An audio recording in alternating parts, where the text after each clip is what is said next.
बंदी छोड़ सतगुरु रामपाल जी महाराज जी की जय हो। परमपिता परमेश्वर जी की असीम कृपा से एक बार पुनः आप और हम सभी सत्सेवक भाई बहन लाइव साध संगति के लिए सोशल मीडिया पे एकत्रित हुए हैं। ये परमपिता परमेश्वर सतगुरु रामपाल जी महाराज जी की असीम दया है, उनकी मेहर है, जो उन्होंने अपनी गैर हाजिरी में, अपनी अनुपस्थिति में हम सभी भाई बहनों को सोशल मीडिया के माध्यम से एक दूसरे के साथ उस परमेश्वर की महिमा का गुणगान करने के लिए समय दिया। और पुण्यात्माओं, भरपूर फ़ायदा हम सभी भाई बहन आपस में साध संगति का उठा भी रहे हैं, क्योंकि सतगुरु देव जी के सत्संगों के अलावा यदि दूसरे स्थान पे कोई चीज़ आती है तो वो केवल साध संगति होती है। जिस प्रकार स्कूल कॉलेज में टीचर या लेक्चरर बच्चों को जो सिलेबस पढ़ा देता है, उसके बाद में वो बच्चे आपस में बैठ के उसके ऊपर डिस्कस करते हैं, रिवीजन करते हैं और संत भाषा में इसको साध संगति कह देते हैं। तो पुण्यात्माओं, आप और हम सभी ने इस साध संगति का भरपूर फ़ायदा उठाना है और हम उठा भी रहे हैं। और वर्तमान समय में ये साध संगति बेहद ही ज़रूरी थी, क्योंकि काल भगवान ने संगत में चारों तरफ अपने एजेंट फैला रखे हैं।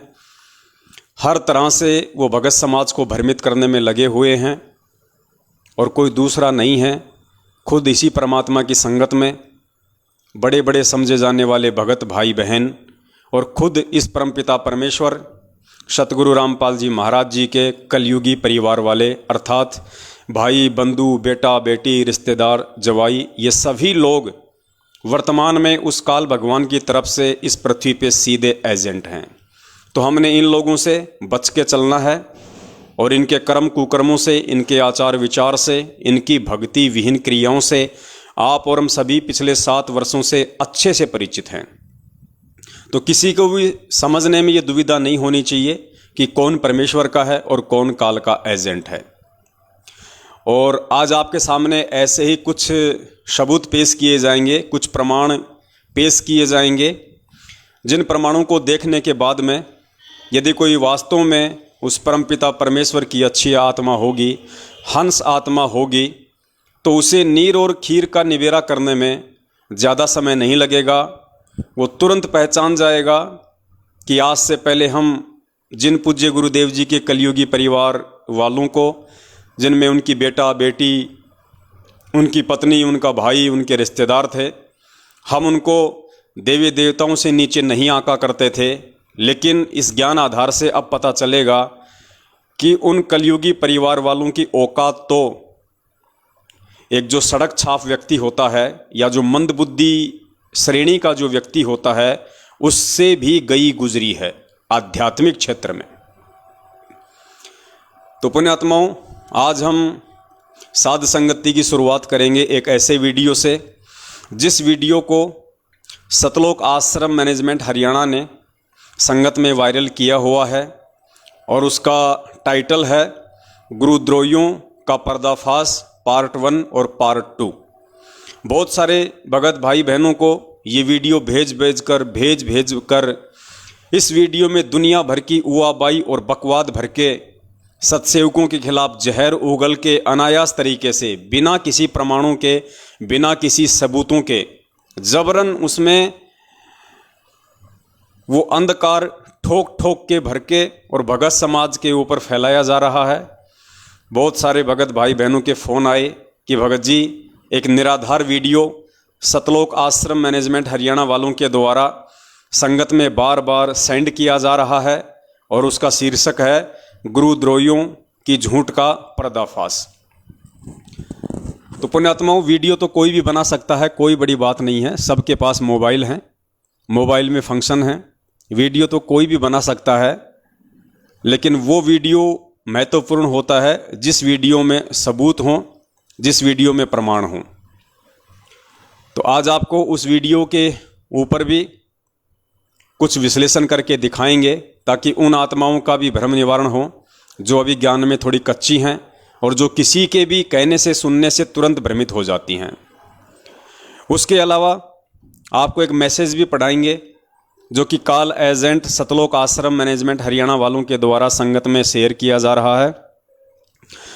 और इनके अधीन जितने भी चापलूस हैं, जितने भी फर्जी नामदान केंद्र वाले हैं, जितने भी कोऑर्डिनेटर हैं, स्टेट कोऑर्डिनेटर हैं, इन सभी लोगों की आज विशेष एक ड्यूटी लगा रखी है कि संगत वालों को सत्सेवकों से दूर रखो।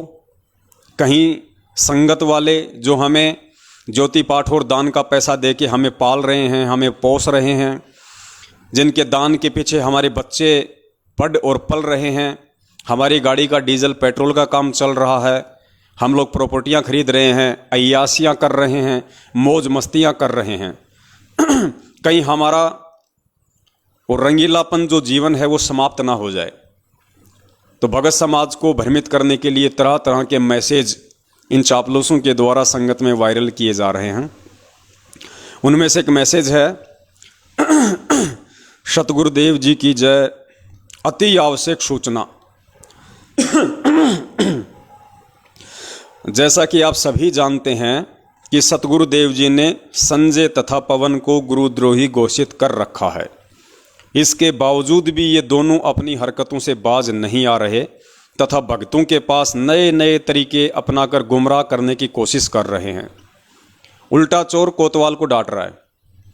इसलिए आप सभी से प्रार्थना है कि आप जी को अगर इनका कोई भी मैसेज आपके फ़ोन पर या फिर सोशल मीडिया प्लेटफार्म पर बनी आपकी आईडी पर आता है तो उसे बिना पढ़े ही डिलीट कर दें और गलती से भी किसी अन्य भगत आत्मा के पास फॉरवर्ड ना करें। सतगुरुदेव जी ने हम सभी को ना तो ज्ञान में कच्चा छोड़ा है और ना ही भक्ति में। हम सभी नीचों पर दया करते हुए परमात्मा समय समय पर ऑडियो संदेश के माध्यम से सचेत करते रहते हैं। इसलिए आप खुद भी सतर्क रहें तथा अपने आसपास के सभी भक्तों को भी सतर्क करें। सत साहेब जी, बंदी छोड़ सतगुरु रामपाल जी भगवान की जय। देखो, भगवान शब्द और लगाते हैं संत रामपाल जी महाराज जी के आगे, जबकि मनाते हैं नालायक उनका जन्मदिन। गुरुद्रोही संजय तथा पवन से सावधान रहने के लिए सतगुरुदेव जी की ऑडियो, आपको ऑडियो भी सुनाएंगे बाद में वो कौन सी ऑडियो है। तो देखो पुण्यात्माओं, ये क्या हुआ भाई, लिखते हैं, इसलिए आप सभी भक्तों से प्रार्थना है कि आप जी को अगर इनका कोई भी मैसेज आपके फ़ोन या फिर सोशल मीडिया प्लेटफार्म पर बनी आपकी आईडी पर आता है तो उसे बिना पढ़े ही डिलीट कर दें। यानी आप लोगों को अंधता में रखना चाहते हैं, आप लोगों को अंधेरे में रखना चाहते हैं, आप लोगों को मूर्खता में रखना चाहते हैं। ये नहीं चाहते कि आप लोग सत्यता से परिचित हो जाओ, ये नहीं चाहते कि आप लोगों को हकीकत का पता चले, आप लोगों को बरवाला कांड के पीछे की सच्चाई का पता चले और सतलोक आश्रम मैनेजमेंट हरियाणा के षड्यंत्र व उनके कुकर्मों का पता चले और इनका धार्मिक धंधा बंद हो जाए। क्योंकि इन लोगों का धार्मिक धंधा सिर्फ और सिर्फ संगत की मूर्खता और संगत के दान के पीछे चल रहा है। फिर आगे क्या लिखते हैं, सतगुरुदेव जी ने हम सभी को ना तो ज्ञान में कच्चा छोड़ा है और ना ही भक्ति में। अगर आपको पूरा विश्वास है कि गुरु जी ने ना ही तो आपको ज्ञान में कच्चा छोड़ा है और ना ही भक्ति में, तो फिर क्यों डर रहे हो भैया हमारी वीडियो देखने से? क्यों इतनी घबराहट हो रही है? क्यों तुम्हारे पसीने छूट रहे हैं? क्यों तुम्हारे कपड़े गीले हो गए ऊपर से लेकर नीचे तक कि पवन की वीडियो मत देखो, पवन की वीडियो मत देखो? फिर तुम्हें डर किस बात का है? अरे ये पवनदास अपने किसी भी सत्सेवक भाई को पिछले 7 साल से अगर कभी भी कहा हो एक बार भी कि सत्सेवक भाइयों आप मैनेजमेंट का कोई वीडियो मत देखो, कोई बात मत सुनो, कभी भी अगर इस दास ने कहा हो तो हमेशा ये दास अपने भगत भाई बहनों को और सर्व संगत को यही मैसेज देता है कि भैया हमें परमपिता परमेश्वर जी के वचन अनुसार चलना पड़ेगा, उनकी वाणियों के अनुसार हमें चलना पड़ेगा। और परमात्मा की वाणी कहती है कि कहे कबीर सोए जन मेरा, जो नीर खीर का करे निबेरा। जब तक मेरा भगत दोनों तरफ की बातें नहीं सुनेगा, दोनों तरफ के ऑडियो वीडियो नहीं देखेगा, तो वो कैसे निर्णय कर पाएगा कि सच क्या है और झूठ क्या है। लेकिन इन लोगों को भय है, इन लोगों को डर है अपने धार्मिक धंधे के नष्ट होने का, क्योंकि ये लोग हमारे वीडियो सबसे पहले देखते हैं, ये लोग हमारे मैसेज हमारे पोस्टर सबसे पहले पढ़ते हैं, उसके बाद ही तो ये लोग संगत को मना करते हैं। क्योंकि इन्हें पता है कि इन वीडियो को अगर संगत ने देख लिया तो संगत तुम्हारे जाल से सदा सदा के लिए मुक्त हो जाएगी। और आज जो तुम संगत के दान पे अय्यासियाँ कर रहे हो, रंग रेलियाँ मनाते हो, मौज मस्तियाँ कर रहे हो, खुले सांड की तरह हर प्रकार से तुम अपने खर्चे पूरे कर रहे हो, वो सारे धंधे तुम्हारे बंद हो जाएंगे। इसलिए ये लोग डरते हैं कि कोई पवन दास का वीडियो ना देख ले। तो पुण्यात्माओं, अब ये तो आप लोगों के हाथ में है, आप लोगों के स्वयं के विवेक के ऊपर निर्भर करता है कि आप लोगों ने परमपिता परमेश्वर जी की वाणी के अनुसार चलना है या किसी भी मूर्ख व्यक्ति के कह देने से अपने आध्यात्मिक जीवन को मोड़ना है। उसके बाद एक ज़बरदस्त ऑडियो आपको सुनाते हैं, आज 1 मिनट की है, बिल्कुल ज़बरदस्त ऑडियो है। और ये ऑडियो सुनने के बाद में आप लोगों के होश उड़ जाएंगे, अगर आप लोग होश में होंगे तो। नेपाल से हमारी एक सत्सेवक बहन है कमला दासी। कमला दासी के साथ में एक बहन संपर्क में है मुन्नी दासी। कमला दासी के भगत जी हैं लेखनाथ जी। ये सभी भाई बहन लगभग पिछले 5 वर्षों से हम सत्सेवकों के साथ में जुड़े हुए हैं और तन मन धन से परमपिता परमेश्वर व उनकी भक्ति के प्रति समर्पित हैं।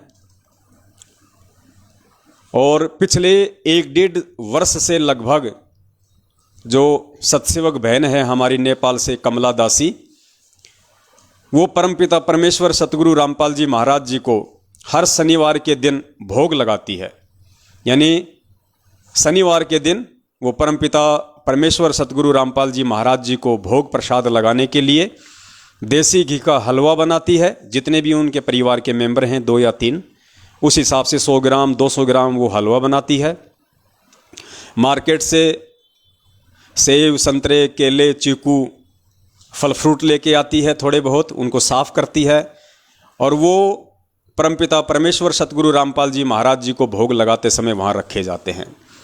और एक 42 मिनट की भोग की आरती है, आप सब जानते हैं, यूट्यूब पे भी है, जो पाठ प्रकाश के सबसे लास्ट में जो बोली जाती है भोग की आरती, वो 42 मिनट की आरती है। उस आरती के साथ में वो हर शनिवार को परम पूज्य सतगुरुदेव जी को भोग लगाती है। बहुत अच्छी बात है, सभी ने लगाना चाहिए, क्योंकि भगत का और कोई मकसद है ही नहीं इस जीवन का सिवाय उस परमात्मा के नज़दीक रहने का। और इन तरीकों से बढ़िया और कोई तरीका नहीं हो सकता है परमपिता परमेश्वर के प्रति श्रद्धावान बने रहने के लिए, परमपिता परमेश्वर के प्रति समर्पित रहने के लिए। ये पवन दास भी लगभग पिछले 1.5 से 2 वर्षों से हर रविवार को पूज्य गुरुदेव जी को भोग लगाता है, ठीक उसी प्रकार जिस प्रकार कमला बहन लगाती है। देसी घी का हलवा बनता है हर रविवार को, क्योंकि रविवार को दास की छुट्टी रहती है काम की, दास रविवार को फ्री रहता है, इसलिए हम रविवार को करते हैं। हो सकता है कमला बहन शनिवार को फ्री रहती हों तो कमला बहन शनिवार को करती हैं। वैसे डे कोई फिक्स नहीं होता इस भक्ति मार्ग में कि आपने रविवार को लगाना है या आपने शनिवार को लगाना है। जैसी आपका काम धंधा है, जैसी आपको फुर्सत है, उस अनुसार आप किसी भी दिन परमपिता परमेश्वर जी को भोग लगा सकते हैं। समय भी कोई निश्चित नहीं है, आप जब चाहें जैसे चाहें परमेश्वर को भोग लगा सकते हैं। तो दास तो पिछले 2 वर्षों से रेगुलर हर रविवार को परम पूज्य सतगुरु रामपाल जी महाराज जी को देसी घी के हलवे का भोग लगाता है और 42 मिनट की आरती पूरा परिवार बैठ के करता है। कमला बहन शनिवार को करती है, देसी घी का भोग लगाती है और जैसी उनकी आर्थिक स्थिति है, जैसी उनकी श्रद्धा है गुरुदेव के प्रति, वैसे मार्केट से वो अपने फल फ्रूट वगैरह लाके एक थाली में रख के और उनको साफ करके गुरुदेव के दरबार में रख देती है। पूरा का पूरा परिवार और अन्य जो भगत भाई बहन होते हैं वो भी आ जाते हैं और शनिवार को बैठ के परमेश्वर की आरती का आनंद लेते हैं, मालिक के बिल्कुल नज़दीक रहते हैं, हमारे भाव बने रहते हैं, हमारी श्रद्धा बनी रहती हैं। ये तो सब ने करना चाहिए संगत में। और जयपुर से जो अपने कजोड़ भगत जी हैं वो भी हर रविवार को परमपिता परमेश्वर जी को सपरिवार भोग लगाते हैं। और शायद जयपुर से हमारे रूपदास भगत जी हैं, जहाँ तक दास को आइडिया है, वो भी परमेश्वर को रविवार को ही भोग लगाते हैं। या बहुत सारी बार आपस में वो दोनों सपरिवार एक जगह भी परमेश्वर को भोग लगाते हैं, क्योंकि वो दोनों आसपास में रहते हैं। तो ये तो पुण्यात्माओं सब ने लगाना चाहिए। और दास तो ये कहेगा कि अगर कोई भाई बहन अगर फ्री है, जिसको कोई काम धाम नहीं है और जिसकी आर्थिक स्थिति अच्छी है, वो तो रोज लगाओ परमेश्वर को भोग। उसको तो रोज लगाना चाहिए अपने मालिक को 42 मिनट की आरती के साथ में भोग। 42 मिनट की आरती है जिसके लास्ट में परमेश्वर का शब्द आता है, आज लग्या साहिब को भोग दिन के टुकड़े पानी का, कोई जगह पुरबला भाग। ये इतनी अच्छी वाणी है परमात्मा की, इतना अच्छा शब्द है परमेश्वर का, और पूरी 42 मिनट की ऐसी आरती है कि आपका ध्यान कहीं नहीं भटकता। हर शब्द आपकी आत्मा को छूता है, एक विशेष आत्मिक अनुभव, आत्मिक शांति, आत्मिक आनंद उस आत्मा को प्राप्त होती है जब वो परमपिता परमेश्वर को देसी घी के हलवे के साथ या फल फ्रूट के साथ में जब सहपरिवार बैठ के या जैसे भी वो भोग लगाता है।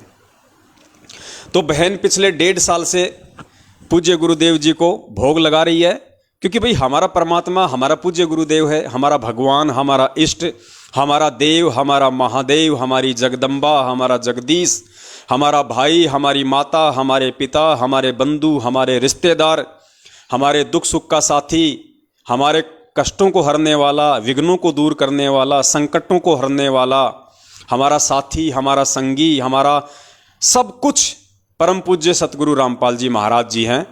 तो हम उनका भोग नहीं लगाएंगे तो फिर हम किसका भोग लगाएंगे?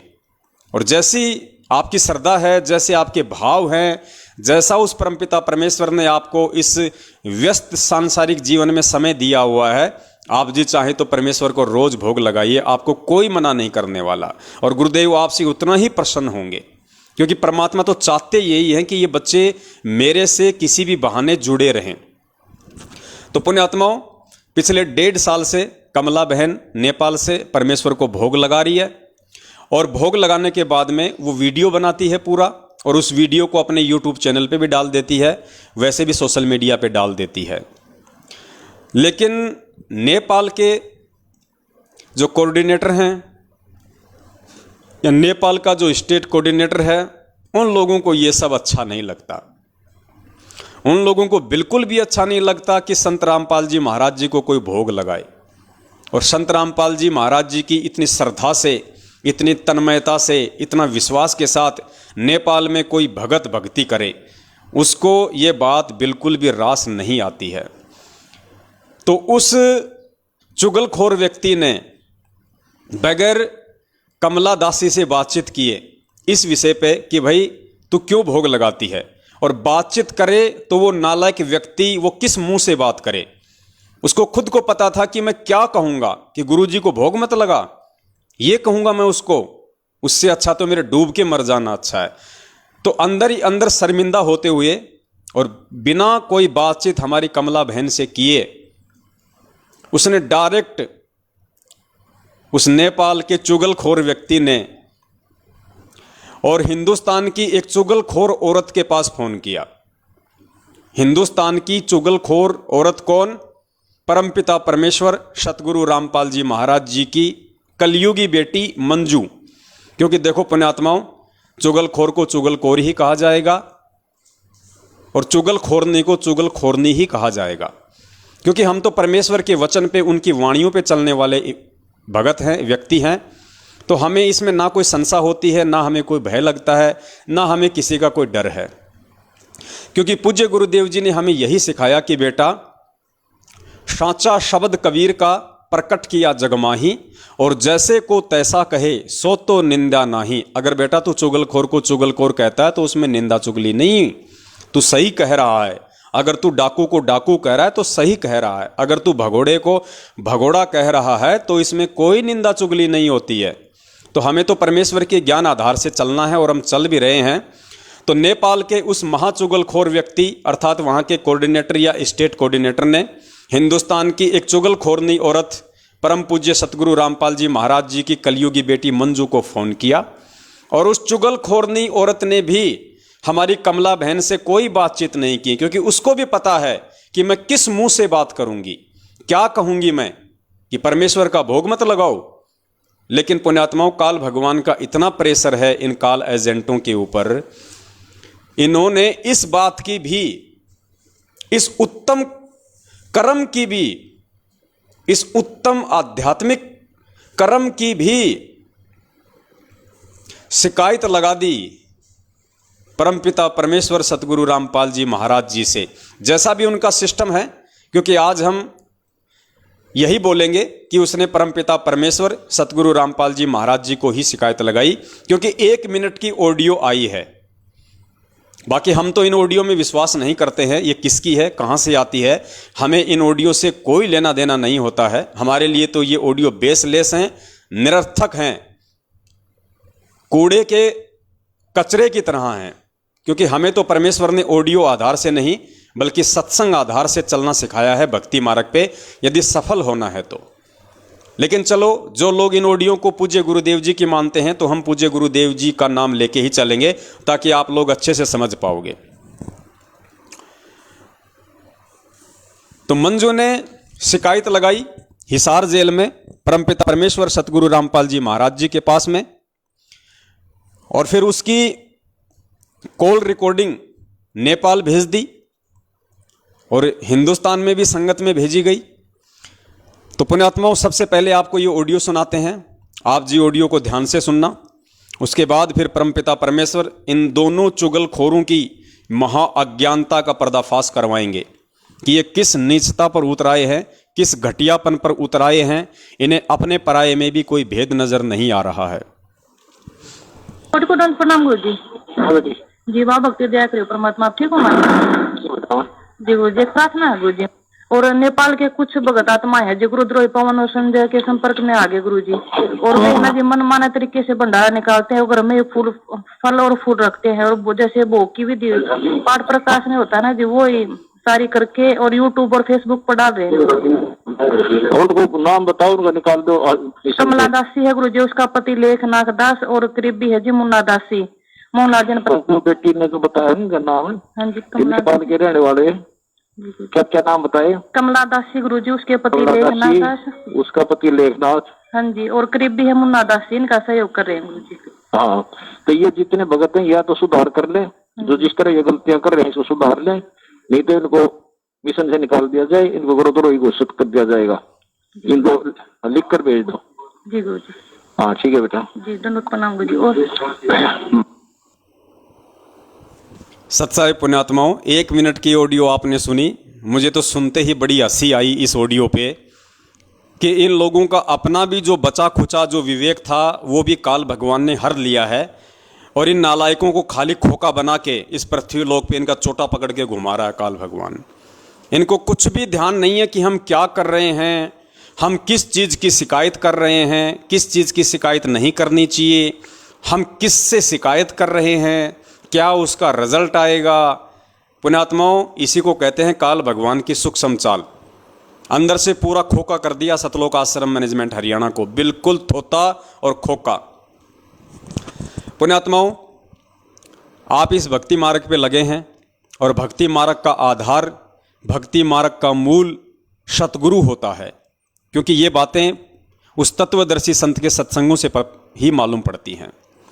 और परमेश्वर भी कहते हैं मंगलाचरण के लास्ट में कि 33 कोटि या धारा, आगे क्या वाणी, 33 कोटि या धारा ध्यावे सहस 88, उतरे भव जल पारा, कट है यम की फांसी। यानी 33 कोटि या धारा। फिर आगे उस मंगलाचरण में सरलार्थ किया गया है कि वो पूर्ण परमेश्वर, वो सबका दाता, वो सबका सृष्टि रचनहार, वो कबीर परमेश्वर 33 कोटि या धारा अर्थात 33 करोड़ देवी देवताओं की भक्ति का मूल आधार भी वो कबीर परमेश्वर ही है। और 33 करोड़ देवी देवता भी उस एकमात्र परमपिता परमेश्वर की ही आराधना करते हैं, उसी को अपना आधार मानते हैं, उसी को अपना मूल मानते हैं, अपना सब कुछ मानते हैं। आप लोगों ने देखा होगा मोटरसाइकिल का जो पहिया होता है, जो रिम होती है, या साइकिल की जो रिम होती है, और चारों तरफ उसके वो ताड़ियाँ होती हैं वायर से, और बीच में उसके एक्सल होता है। एक्सल, अब पुण्यात्माओं, वो जो एक्सल है वो उस टायर और उस जितनी भी वो ताड़ियाँ हैं वो उन सब का आधार है। उस एक्सल के सहारे वो टायर घूम रहा है, वो टायर बिल्कुल गोल है, वो रिम बिल्कुल गोल है। अगर वो एक्सल ना हो तो वो टायर जो है वो किसी भी गाड़ी में फिट नहीं किया जा सकता। इसी प्रकार ये जो पूर्ण परमेश्वर हैं, जो वर्तमान में सतगुरु रामपाल जी महाराज जी के रूप में धरती पे प्रकट हैं, ये उस एक्सल की तरह इस सकल सृष्टि का आधार है। जितने भी देवी देवता हैं, ब्रह्मा विष्णु महेश हैं, काल है, दुर्गा है, ये अपनी भक्ति का मूल आधार, अपना मूल केवल उस परमपिता परमेश्वर को ही मानते हैं। तभी तो उसने गीता जी में अर्जुन से कहा कि अर्जुन, तुझे गुप्त से गुप्त बात बताता हूं कि मेरा इष्ट देव भी वही है, और तुझे अगर उसकी प्राप्ति करनी है तो किसी तत्वदर्शी संत की तलाश कर ले। तो पुण्यात्माओं, फिर हम जीवों की क्या औकात जो उस परमेश्वर के अलावा कोई दूसरा हमारा आधार हो, और जब हमारा वही एकमात्र आधार है तो पुण्यात्माओं फिर हम किसको भोग लगाएं? हम किसको भोग लगाएं फिर उसको छोड़ के? मतलब विचार करना होगा आज संगत को कि हम जिस परमपिता परमेश्वर सतगुरु रामपाल जी महाराज जी को अपना परमेश्वर मान चुके हैं, अपना तन मन धन हम जिनके श्री चरण कमलों में समर्पित कर चुके हैं, अपनी भक्ति का और अपने सांसारिक जीवन का हम उनको आधार मान चुके हैं, तो उनके अलावा ये सतलोक आश्रम मैनेजमेंट हरियाणा फिर हमारे से और किसको भोग लगवाना चाहता है? और इस मंद बुद्धि औरत मंजू को तो इतना भी ज्ञान नहीं रहा, आभास नहीं रहा कि नालायक कम से कम इतना ही सोच लेती कि ये लोग मेरे बाप को भोग लगा रहे हैं। अरे मंजू, हम तेरे बाप को ही भोग लगा रहे हैं, हम किसी और को भोग नहीं लगा रहे, हम तेरे बाप को भोग लगा रहे हैं, तेरे बाप को, जिसे पूरी दुनिया सतगुरु रामपाल जी महाराज कह रही है। और तेरे बाप को भोग लगाते लगाते भी तेरे को अच्छा नहीं लग रहा, तेरे को रास नहीं आ रहा, तो दुनिया का सबसे बड़ा गुरुद्रोही और काल एजेंट और कौन हो सकता है दुनिया में? पुण्यात्माओं, मेरे बाप की यदि कोई प्रशंसा करे, मेरे बाप की यदि कोई बड़ाई करे, मेरे बाप को अगर 50 जगह अगर कोई कहे कि भाई जो पवन दास का जो पिताजी है भाई बहुत अच्छा है, भाई आदमी एकदम इंसाफ शरीफ आदमी है, जो बात बोलता है बिल्कुल मुंह पे बोलता है, और कोई यदि मेरे बाप को भोग लगाए, मेरे बाप को देवी देवताओं की तरह पूजे, तो पुण्यात्माओं मेरा सीना तो फक्र से चौड़ा हो जाना चाहिए, मेरा तो 1.25 किलो खून बॉडी में डेवलप हो जाना चाहिए। और यहां क्या हो रहा है पुण्यात्माओं? इस मंजू के बाप का वो बहन भोग लगा रही है, इस मंजू के बाप को वो बहन अपना भगवान समझ रही है, अपना परमात्मा मान रही है, और ये नालायक कह रही है कि नहीं, मेरे बाप का भोग मत लगा, मेरा बाप भगवान नहीं है, मेरे बाप का भोग मत लगा। पुण्यात्माओं, इससे ज्यादा मंद बुद्धि औरत और इस दुनिया में कौन हो सकती है? अब तू क्या चाहती है मंजू दीदी? तेरे बाप का भोग ना लगाएं तो क्या तेरी मां का लगाएं? तेरे चाचा का भोग लगाना शुरू कर दें, या तेरे दोनों भाइयों का और तेरे पति संजय भगोड़े का भोग लगाना शुरू कर दें? ये चाहती है क्या? पुण्यात्माओं, दिमाग का स्तर इन लोगों का कितना नीचे गिर चुका है, ये भी इनमें कॉमन सेंस भी नहीं रही। ये कम से कम इतना तो सोचती है प्रार्थना लगाते समय कि नेपाल की जो सतसेवक बहन है कमला दासी, वो किसका भोग लगा रही है, किसको भोग लगा रही है, उस भोग की थाली के सामने फोटो किसकी रखी है? अरे नालायक, तेरे खुद के बाप की रखी है, जिसे तू अपना शरीर का बाप भी कहती है, और अपना आध्यात्मिक बाप तो तू उनको नहीं मानती, वो तो हमें पता है, लेकिन कम से कम अपने शरीर का बाप तो समझ ले। और तेरे को तो इसमें खुशी होनी चाहिए थी, तेरे को तो इसमें प्रसन्नता होनी चाहिए थी कि दुनिया मेरे बाप को भोग लगा रही है। लेकिन पुण्यात्माओं, जैसा कि दास बार बार कहता है कि इस धरती पे ये साक्षात काल के एजेंट हैं, इसलिए इन लोगों को यह भी रास नहीं आ रहा कि कोई मेरे बाप को भी भोग लगाए। इन्होंने सतगुरु रामपाल जी महाराज जी को अपने घर की प्रॉपर्टी समझ रखा, अपने घर की प्रॉपर्टी, उनके ज्ञान को और उनको इन लोगों ने अपने घर की प्रॉपर्टी समझ रखा है। तो मंजू दीदी, हम तेरी माँ का भोग तो लगाएंगे नहीं, चाहे तू कितने पैर पीट ले, और ना हम तेरे चाचा का भोग लगाएंगे, उस काल एजेंट का, भगोड़े का, और तेरा तो स्वप्न में लगाने की सोच भी नहीं सकते, ऐसी चुगलखोर का, जिसको ये नहीं पता कि मैं कहाँ प्रार्थना कर रही हूं, किस चीज की प्रार्थना कर रही हूं। अरे ये भी कोई प्रार्थना हुई क्या? अरे भगत किसका भोग लगाएगा है? अरे अपने बाप का नहीं लगाएगा, अपने गुरु का नहीं लगाएगा, तो क्या कादर खान का भोग लगाएगा? मंद बुद्धि औरत, इतना तो तेरी इसमें तेरी खोपड़ी में आ जानी चाहिए थी ये बात। क्या तेरा स्तर इतना नीचे गिर गया? पाताल लोक में चला गया, तुझे ये भी मतलब ये प्रार्थना लगाते समय भी तेरे को 1% भी ये शर्म नहीं आई तुझे? चलो हमारी तो तूने प्रार्थना लगा दी, कोई बड़ी बात नहीं है, तुम कुछ भी कर सकते हो, लेकिन तू प्रार्थना किससे लगा रही है? अरे इतनी तो तेरे को शर्म आनी चाहिए थी कि मैं भगवान से कह रही हूं कि दुनिया भगवान का भोग लगा रही है, तू शिकायत कर रही है। दुनिया जिस भगवान का भोग लगा रही है और जो भगवान चाहता है कि दुनिया मेरा भोग लगाए, उसी भगवान से तू प्रार्थना कर रही है। तेरी बुद्धि का स्तर कहां पानी लेने गया है?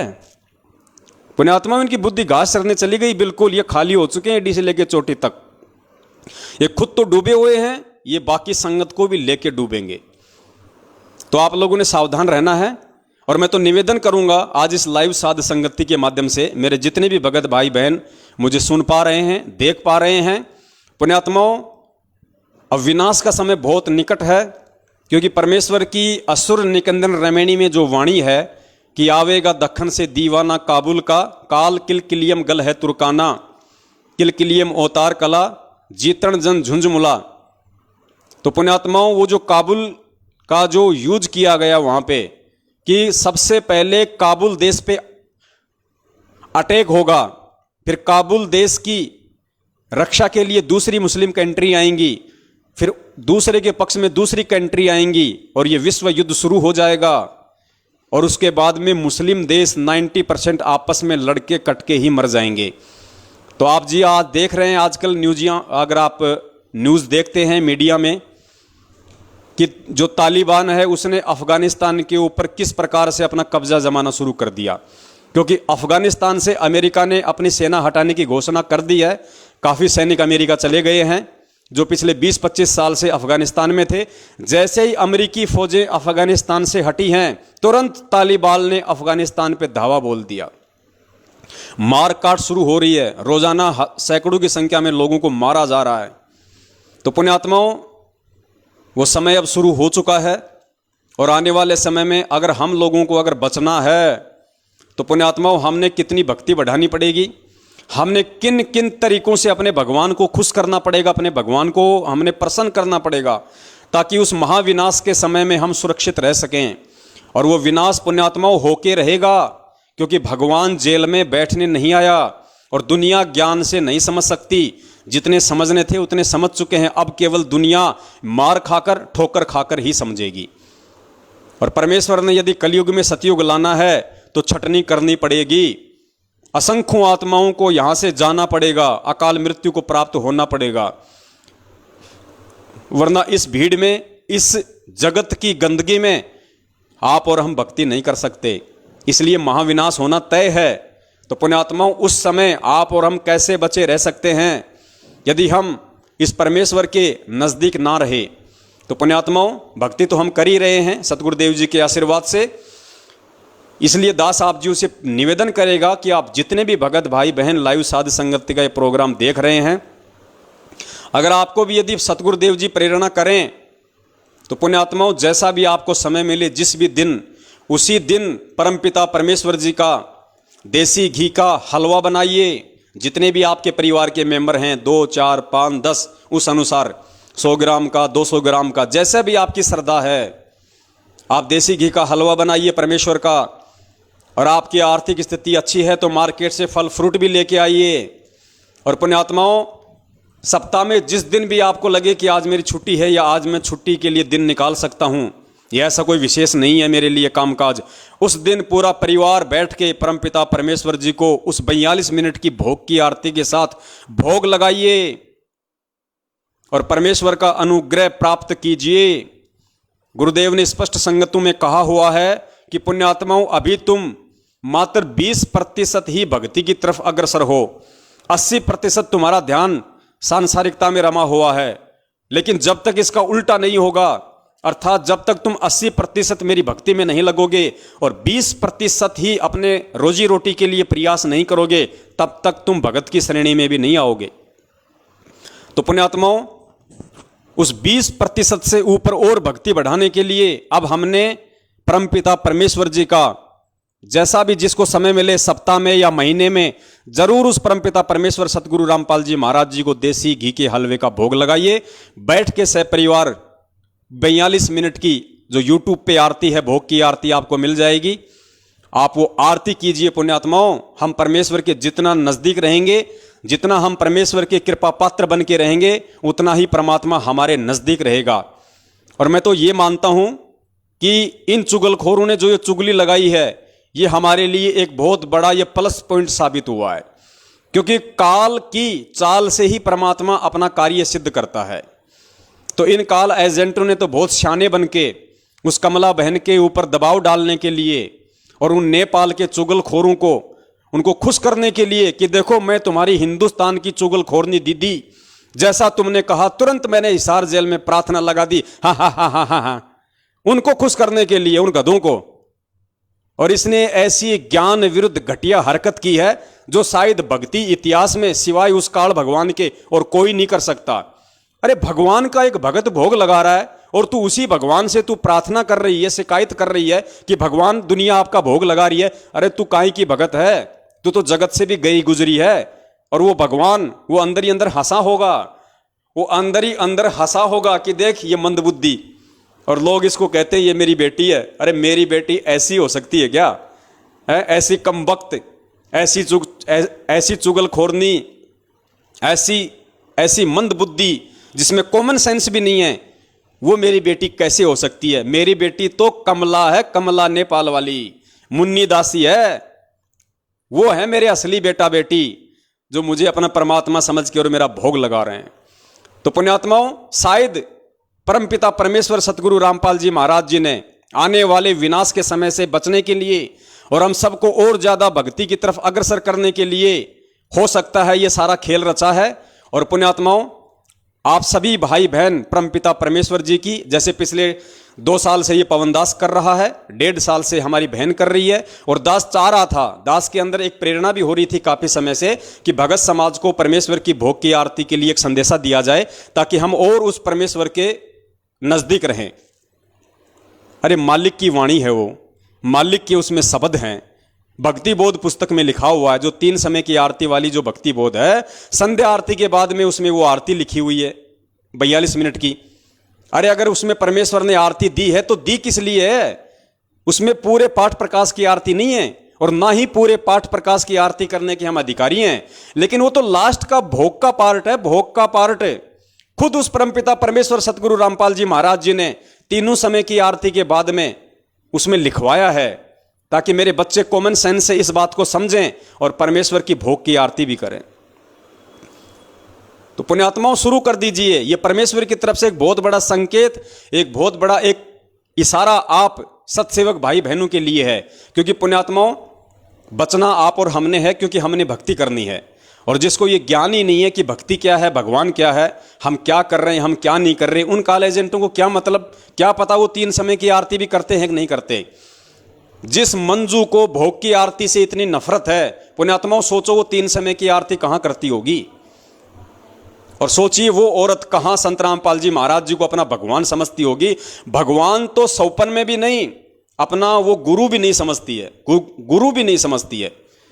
अगर अपना शरीर का बाप समझती तो भी उसको ये सुन के बड़ी प्रसन्नता होती कि नेपाल से कोई बहन है जो मेरे बाप का भोग लगा रही है, मेरे बाप को भगवान तुल्य मान रही है। उसको तो खुशी होनी चाहिए थी, और वो मंदबुद्धि उल्टी शिकायत लगा रही है। और 70% संगत ऐसे बिना सींग के गधों के ऊपर भेड़ चाल में मस्त हो रहे हैं।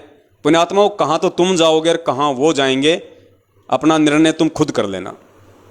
दास का तो काम था ये संदेश आप लोगों को देना, दास ने दे दिया, बाकी आप जानो, आपका काम जाने। हम सत्सेवक तो इसी तरीके से परमेश्वर के ही भोग की आरती करेंगे, इसी तरीके से करेंगे परमेश्वर की भोग की आरती, ऐसे ही करेंगे। लगाओ तुम रोज शिकायत, लगाओ तुम रोज प्रार्थना।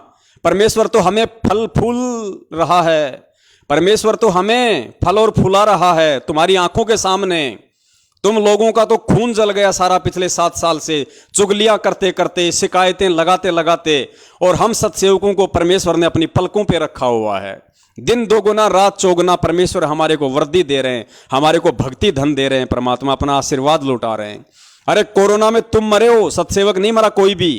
मैनेजमेंट के 300-400 लोग मरे सारनामी सतनामी कोरोना से, एक भी सत्सेवक अगर मरा हो कोरोना से तो बता दो, कोई भी कहीं भी एक भी मरा हो तो परमात्मा किसके साथ में है? तुम जैसे काल एजेंटों के साथ में है या हम जैसे सत्सेवकों के साथ में है? ये कॉमन सेंस की बात है, लेकिन तुम गधों को समझ में नहीं आएंगी ये बातें। तुम काल एजेंटों के पल्ले पड़ने वाली नहीं है। तुम्हारी तो काम, तुम्हारी सेवा जो काल भगवान ने लगा रखी है, तुम केवल वही करोगे, उससे ज्यादा तुम्हारा दिमाग काम कर ही नहीं सकता है। तो पुण्यात्माओं, ये था भोग की आरती को लेके, और शायद आप लोगों को भी खूब हंसी आई होगी और आप लोगों को रोना भी आया होगा इनकी मंदबुद्धिता पे, इनकी नालायकी पे। तो पुण्यात्माओं, अब हम आगे बढ़ते हैं और आज का हमारा जो विषय है कि सतलोक आश्रम मैनेजमेंट हरियाणा ने जो एक वीडियो संगत में वायरल किया हुआ है कि गुरुद्रोहियों की झूठ का पर्दाफाश, तो इन्होंने तो अपनी उआबाई, अपनी गंद इसमें डाल दी, संगत के सामने पेश कर दी। जो मंदबुद्धि था वो तो खा गया उस धुआं को, और जिसको परमेश्वर ने सद्बुद्धि बख्श रखी थी उस आत्मा ने उसको देखा और देख के फिर दास के पास भेजा कि भगत जी थोड़ा सा इस वीडियो पे विश्लेषण कीजिए, ये संगत में काफी वायरल किया जा रहा है, क्योंकि आजकल संगत तेजी से जाग रही है और जब जब ये संगत तेजी से जागती है तो मैनेजमेंट ऐसी ही मनमानी और घटिया हरकतों पे उतर आता है। तो पुण्यात्माओं, हम सत्सेवकों का काम है कि आपको दोनों तरफ की बातों से हम अपडेट रखें। तो हम आपको वो वीडियो भी सुनाएंगे, हो सकता है आपने सुन भी रखा होगा, और जिन भाइयों ने नहीं सुना वो भी इस वीडियो को सुने, क्योंकि हम तो खुद चला के आपको इनको वीडियो दिखाएंगे, आपको सुनाएंगे, तभी तो आप निर्णय करोगे। अगर मैं ही आपको बोल दूं अपनी तरफ से और आपको यदि मैं वो मैनेजमेंट वाला वीडियो ना दिखाऊं जो इन्होंने संगत में वायरल कर रखा है, तो आप कैसे समझ पाओगे कि क्या सही है और क्या गलत है? आप तो यही कहोगे कि पवन दास तो अपनी तरफ से बोल रहा है। लेकिन पुण्यात्माओं, हम सत्सेवक हैं और ये भक्ति मार्ग गुरुजी ने बताया निष्पक्ष होके चलने का है, पक्ष और विपक्ष से दूर निष्पक्ष होके। तो आपको साथ में इन लोगों का वीडियो दिखाऊंगा, उसके बाद में फिर ज्ञान आधार से परमात्मा इस पे विश्लेषण करवाएंगे। तो सुनिए इनकी गदर फिल्म का पार्ट 3। सभी भक्तों को सच्चाई। हमने पिछली वीडियो के माध्यम से आपको सच्चाई से परिचित कराने की कोशिश की कि किस तरह कुछ तथाकथित सत्सेवक जिनको सदगुरुदेव संत रामपाल जी महाराज ने गुरुद्रोही घोषित किया हुआ है, वो झूठ पर झूठ बोलते आ रहे हैं। यह बात स्पष्ट हो चुकी है कि संजय दिल्ली व पवन जयपुर तथा जो भी इनके साथ समर्थन में है, उनको सदगुरुदेव जी ने गुरुद्रोही घोषित किया हुआ है। आज समाज में जिसको भी यह पता चल जाता है कि केवल संत रामपाल जी महाराज ही इस संसार से मुक्ति दिला सकते हैं और सतलोक ले जा सकते हैं, फिर चाहे वो सत्संग देखकर समझे हों या पुस्तक पढ़कर, वह नामदान केंद्र पर आकर नाम उपदेश ले लेते हैं। लेकिन दुख तब होता है जब संत रामपाल जी महाराज की हरी भरी बगिया को ये गुरुद्रोही नामक खराब करते हैं। एक तरफ तो हम यह कह रहे हैं कि मोक्ष केवल संत रामपाल जी महाराज ही करा सकते हैं और वही बंदी छोड़ है, इसलिए हम सभी भगत उनका बंदी छोड़ सदगुरु रामपाल जी महाराज के नाम से जयकारा लगाते हैं। दूसरी तरफ ये गुरुद्रोही कह रहे हैं कि सदगुरुदेव जी को षड्यंत्र के तहत फंसा दिया गया। अब पुण्यात्माओं, यही सबसे बड़ा पॉइंट है जो इन्होंने इन वीडियो में रखा है। इनके पास और तो कोई प्रूफ है नहीं हमारे खिलाफ, और तो कोई सबूत है नहीं सिवाय उआबाई के। तो इन्होंने ये जो 4 मिनट का वीडियो बनाया था, इसमें इनका सबसे पहला जो आरोप है, सबसे पहला जो दोषारोपण है हम सत्सेवकों के ऊपर, या यूं कह लीजिए मुझ पवन दास के ऊपर, वो इन्होंने ये लगाया है कि भाई एक तरफ तो ये लोग ये कहते हैं कि परमात्मा तो जो है वो बंदी छोड़ है, और दूसरी तरफ कहते हैं कि परमात्मा को सतलोक आश्रम मैनेजमेंट हरियाणा वालों ने एक षड्यंत्र के तहत फंसाया है। और फिर ये कह रहे हैं कि बताओ पुण्यात्माओं, परमात्मा को षड्यंत्र के तहत कौन फंसा सकता है? अब पुण्यात्माओं, दास ने अनेकों बार ये शब्द कहे हैं। जो बातें सही हैं, जो सत्य है, वो मैं स्वीकार करूंगा। बिल्कुल मैं पिछले 7 साल से यही कहता आ रहा हूं कि परमपिता परमेश्वर सतगुरु रामपाल जी महाराज जी को बरवाला कांड के तहत काल एजेंट सतलोक आश्रम मैनेजमेंट हरियाणा अर्थात राष्ट्रीय समाज सेवा समिति ने, जिनमें उनका भाई, बेटा, बंधु, जवाई, रिश्तेदार और कुछ मूर्ख टाइप के लोग थे, जिन्होंने अपनी मनमानी घटिया हरकतों के चलते और महेंद्र जैसे शीर्ष लोगों ने प्रशासन के साथ मिलके एक सोची समझी साजिश के तहत एक चाल के तहत गुरुजी के खिलाफ षड्यंत्र रचा और गुरुजी को फंसाया। बिल्कुल मैं अपने इस बात पे कायम हूं, मैं झूठ नहीं बोलूंगा, क्योंकि झूठ बोलना दुष्टों का काम होता है, काल एजेंटों का काम होता है, सत्सेवकों का नहीं होता है। अगर मैंने ये बात कही है कि पूज्य गुरुदेव जी को षड्यंत्र के तहत फंसाया गया है, तो इस चीज को मैं साबित भी करूंगा और मैंने साबित भी किया है। और पुण्यात्माओं, दास ने फिर अपने वीडियो में यह भी जिक्र किया है कि भाई वो परमात्मा है, सारी सृष्टि का रचनहार है, जिसके आद्य बाल पे पूरी सृष्टि नहीं है। वो परमात्मा सतगुरु रामपाल जी महाराज जी हैं, जिनको बरवाला कांड के तहत फंसाया गया है। अब आप लोगों को ये बातें कैसे समझ में आएंगी, इस चीज को हम ज्ञान आधार से समझेंगे कि एक जीव भी परमात्मा को कैसे फंसा सकता है। पुण्यात्माओं, परमात्मा अपने वास्तविक स्वरूप में नहीं है।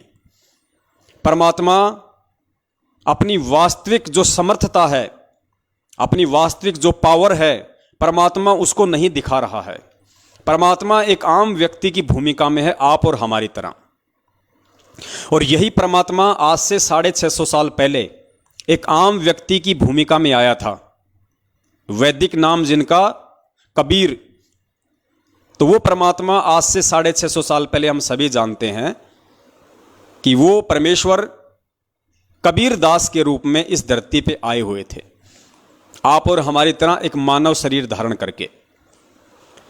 और पुण्यात्माओं, उस समय उस परमेश्वर को अपने जैसा एक मानव जानकर, अपने जैसा मानव शरीरधारी ही समझकर, अपने जैसा एक व्यक्ति ही समझकर, आप सबको अच्छे से पता है कि उनके साथ में कैसे कैसे षड्यंत्र किए गए, कैसी कैसी साजिशें उनके खिलाफ रची गई।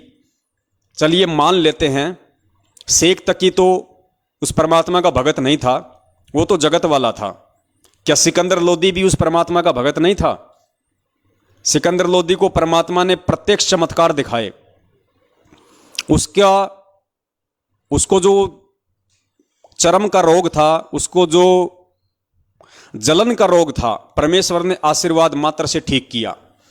उसकी आंखों के सामने रामानंद जी की कटी हुई जो गर्दन थी उसको वापस जोड़ा और वो परमात्मा का शिष्य बना।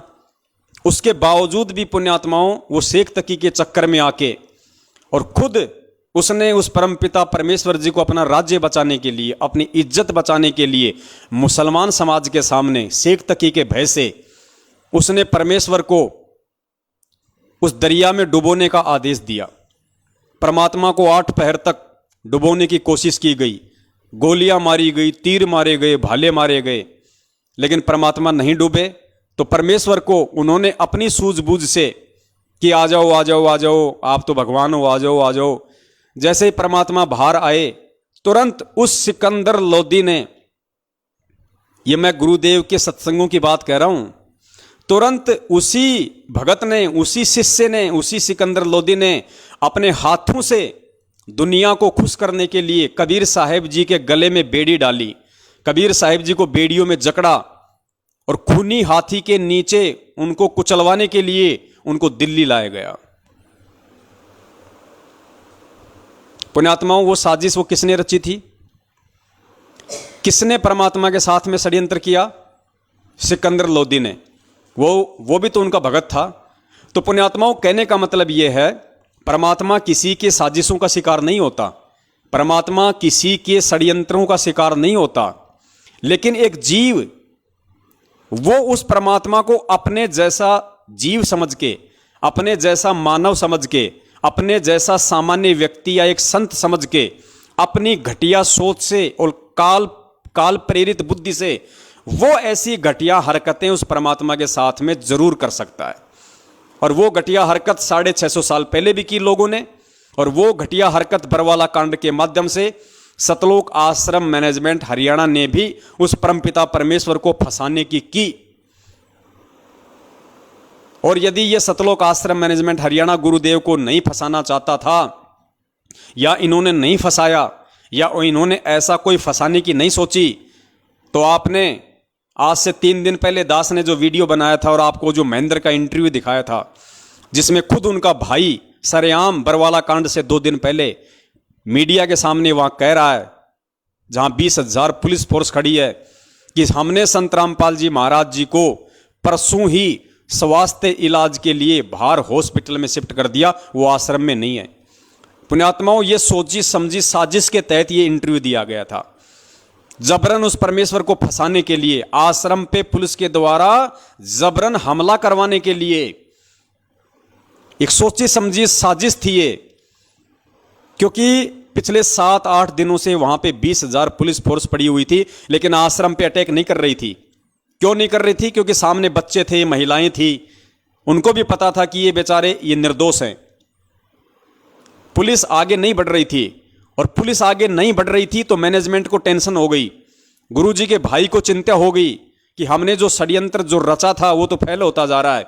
तो पुलिस को उकसाने के लिए और जानबूझ के पुलिस आश्रम पे हमला करे, इसके लिए उसने पुलिस वालों के सामने और मीडिया को इंटरव्यू दिया कि संत रामपाल जी महाराज जी आश्रम में नहीं है, हमने परसों ही उनको बाहर हॉस्पिटल में शिफ्ट कर दिया स्वास्थ्य इलाज के लिए, ताकि पुलिस प्रशासन सख्ते में आ जाए और पुलिस प्रशासन ये सोचने पे मजबूर हो जाए कि जब हम पिछले 10-12 दिनों से यहां पे डेरा डाले बैठे हैं, धारा 144 लगा रखी है, चिड़ी का बच्चा ना आ सकता ना जा सकता, और संत रामपाल जी का भाई जो आश्रम का सबसे बड़ा व्यक्ति है, उनके बाद एक जिम्मेदार व्यक्ति जब इस तरह का बयान दे रहा है तो जरूर दाल में काला है। लगता है संत रामपाल जी महाराज जी को इन्होंने किसी भी तरीके से आश्रम से फरार कर दिया। उसके बाद पुण्यात्माओं, पुलिस प्रशासन ने आश्रम पे हमला किया इस महेंद्र का इंटरव्यू सुनने के बाद। तो पुण्यात्माओं, ये साजिश नहीं थी तो और क्या थी? ये षड्यंत्र नहीं था तो और क्या था? ये पुलिस वालों को आश्रम पे अटैक करने के लिए, अगर उकसाने के लिए षड्यंत्र नहीं था तो और क्या था? तो इन्होंने की ना अपनी साजिश, लेकिन ये अपनी साजिश में फेल नहीं हुए, क्योंकि परमेश्वर किसी की साजिश का शिकार नहीं होता, परमात्मा किसी के षड्यंत्र का शिकार नहीं होता। तो दास ने इस तरीके से ज्ञान आधार से वो पूरा वीडियो बनाया हुआ है। लेकिन ये गद्दार, ये काला एजेंट संगत को सच्चाई तो सौपन में भी नहीं बताते, ये तो उल्टा संगत को भ्रमित करने की कुचेष्टा करते हैं। इसलिए आधी अधूरी बात ये लोग संगत के सामने पेश करते हैं। और आज क्या उस परमात्मा को बदनाम करने की साजिशें नहीं हो रही? अरे जिस परमात्मा ने 27 साल हो गई हमें साधुतापूर्ण जीवन जीना सिखाया, हमें राजनीति से, बीजेपी कांग्रेस से कोसों दूर रखा, और उसी परमात्मा का नाम लेके, उसी परमात्मा के आदेश की आड़ में संगत को गुमराह किया जा रहा है। कभी बीजेपी को वोट डलवाया जाता, कभी कांग्रेस को वोट डलवाया जाता है। तो क्या ये उस परमात्मा को देश और दुनिया में बदनाम करवाने की साजिश नहीं चल रही? जब तुम बीजेपी को वोट दोगे तो आधा देश जो कांग्रेस के पक्ष में है, क्या तुम्हारे गुरुदेव को गालियां नहीं निकालेगा? क्या तुम्हारे गुरुदेव को दोगला नहीं कहेगा कि भैया रामपाल तो थोड़ा बहुत ठीक था, लेकिन अब देखो पूरा जीवन तो इसने कुछ किया नहीं, और जेल जाते ही अपने छूटने के लिए और इसने बीजेपी का समर्थन कर दिया? भाई ये तो बड़ा दोगला आदमी है, बड़ा घटिया आदमी है, ये तो राम रहीम से भी गया गुजरा निकला। और 6 महीने बाद तुम बीजेपी छोड़ के फिर तुम कांग्रेस की चप्पल चाटते हो। फिर वो आधा देश जो बीजेपी के समर्थन में, फिर वो गुरुजी को गालियां निकालता है कि भाई रामपाल तो वास्तव में दोगला आदमी है, 6 महीने पहले तो हमारे साथ में था, अब कांग्रेस की तरफ चला गया। तो पुण्यात्माओं, क्या ये उस परमात्मा को देश और दुनिया में बदनाम करने की साजिश नहीं चल रही? तो दास ने कौन सा ये गलत कह दिया कि परमपिता परमेश्वर जी के साथ में साजिशें रच रहा है सतलोक आश्रम मैनेजमेंट हरियाणा, और एक सोची समझी साजिश के तहत उनको बरवाला कांड के तहत उनको जेल करवाई गई। और दास तो यहां तक कहेगा कि परमपिता परमेश्वर जी को अपने जैसा एक आम व्यक्ति समझ के इस महेंद्र भगोड़े ने उनको आश्रम में ही जान से मारने की भी पूरी कोशिश की थी। पूरी प्लानिंग थी कि संत रामपाल जी को आश्रम में ही जान से खत्म कर दिया जाए। लेकिन ये एक बहुत बड़ा रहस्य है, बहुत गहरी घटना है। दास इसका जिक्र पहले कर चुका है। इन्होंने पूरी साजिश रची और मारने के लिए अंदर भी चले गए यही लोग, लेकिन परमात्मा इनको मिला नहीं। परमेश्वर छुप गया। छुप गया मतलब अंतर ध्यान हो गया परमात्मा। वो तो सौद स्वरूपी राम है, कोई हाड़ मास का थोड़ी है। तभी तो परमेश्वर ने अखबार में कहा था कि मैं छुप गया तो बच गया, वरना ये लोग मुझे जान से मारना चाहते थे। परमेश्वर का शब्द झूठ नहीं हो सकता।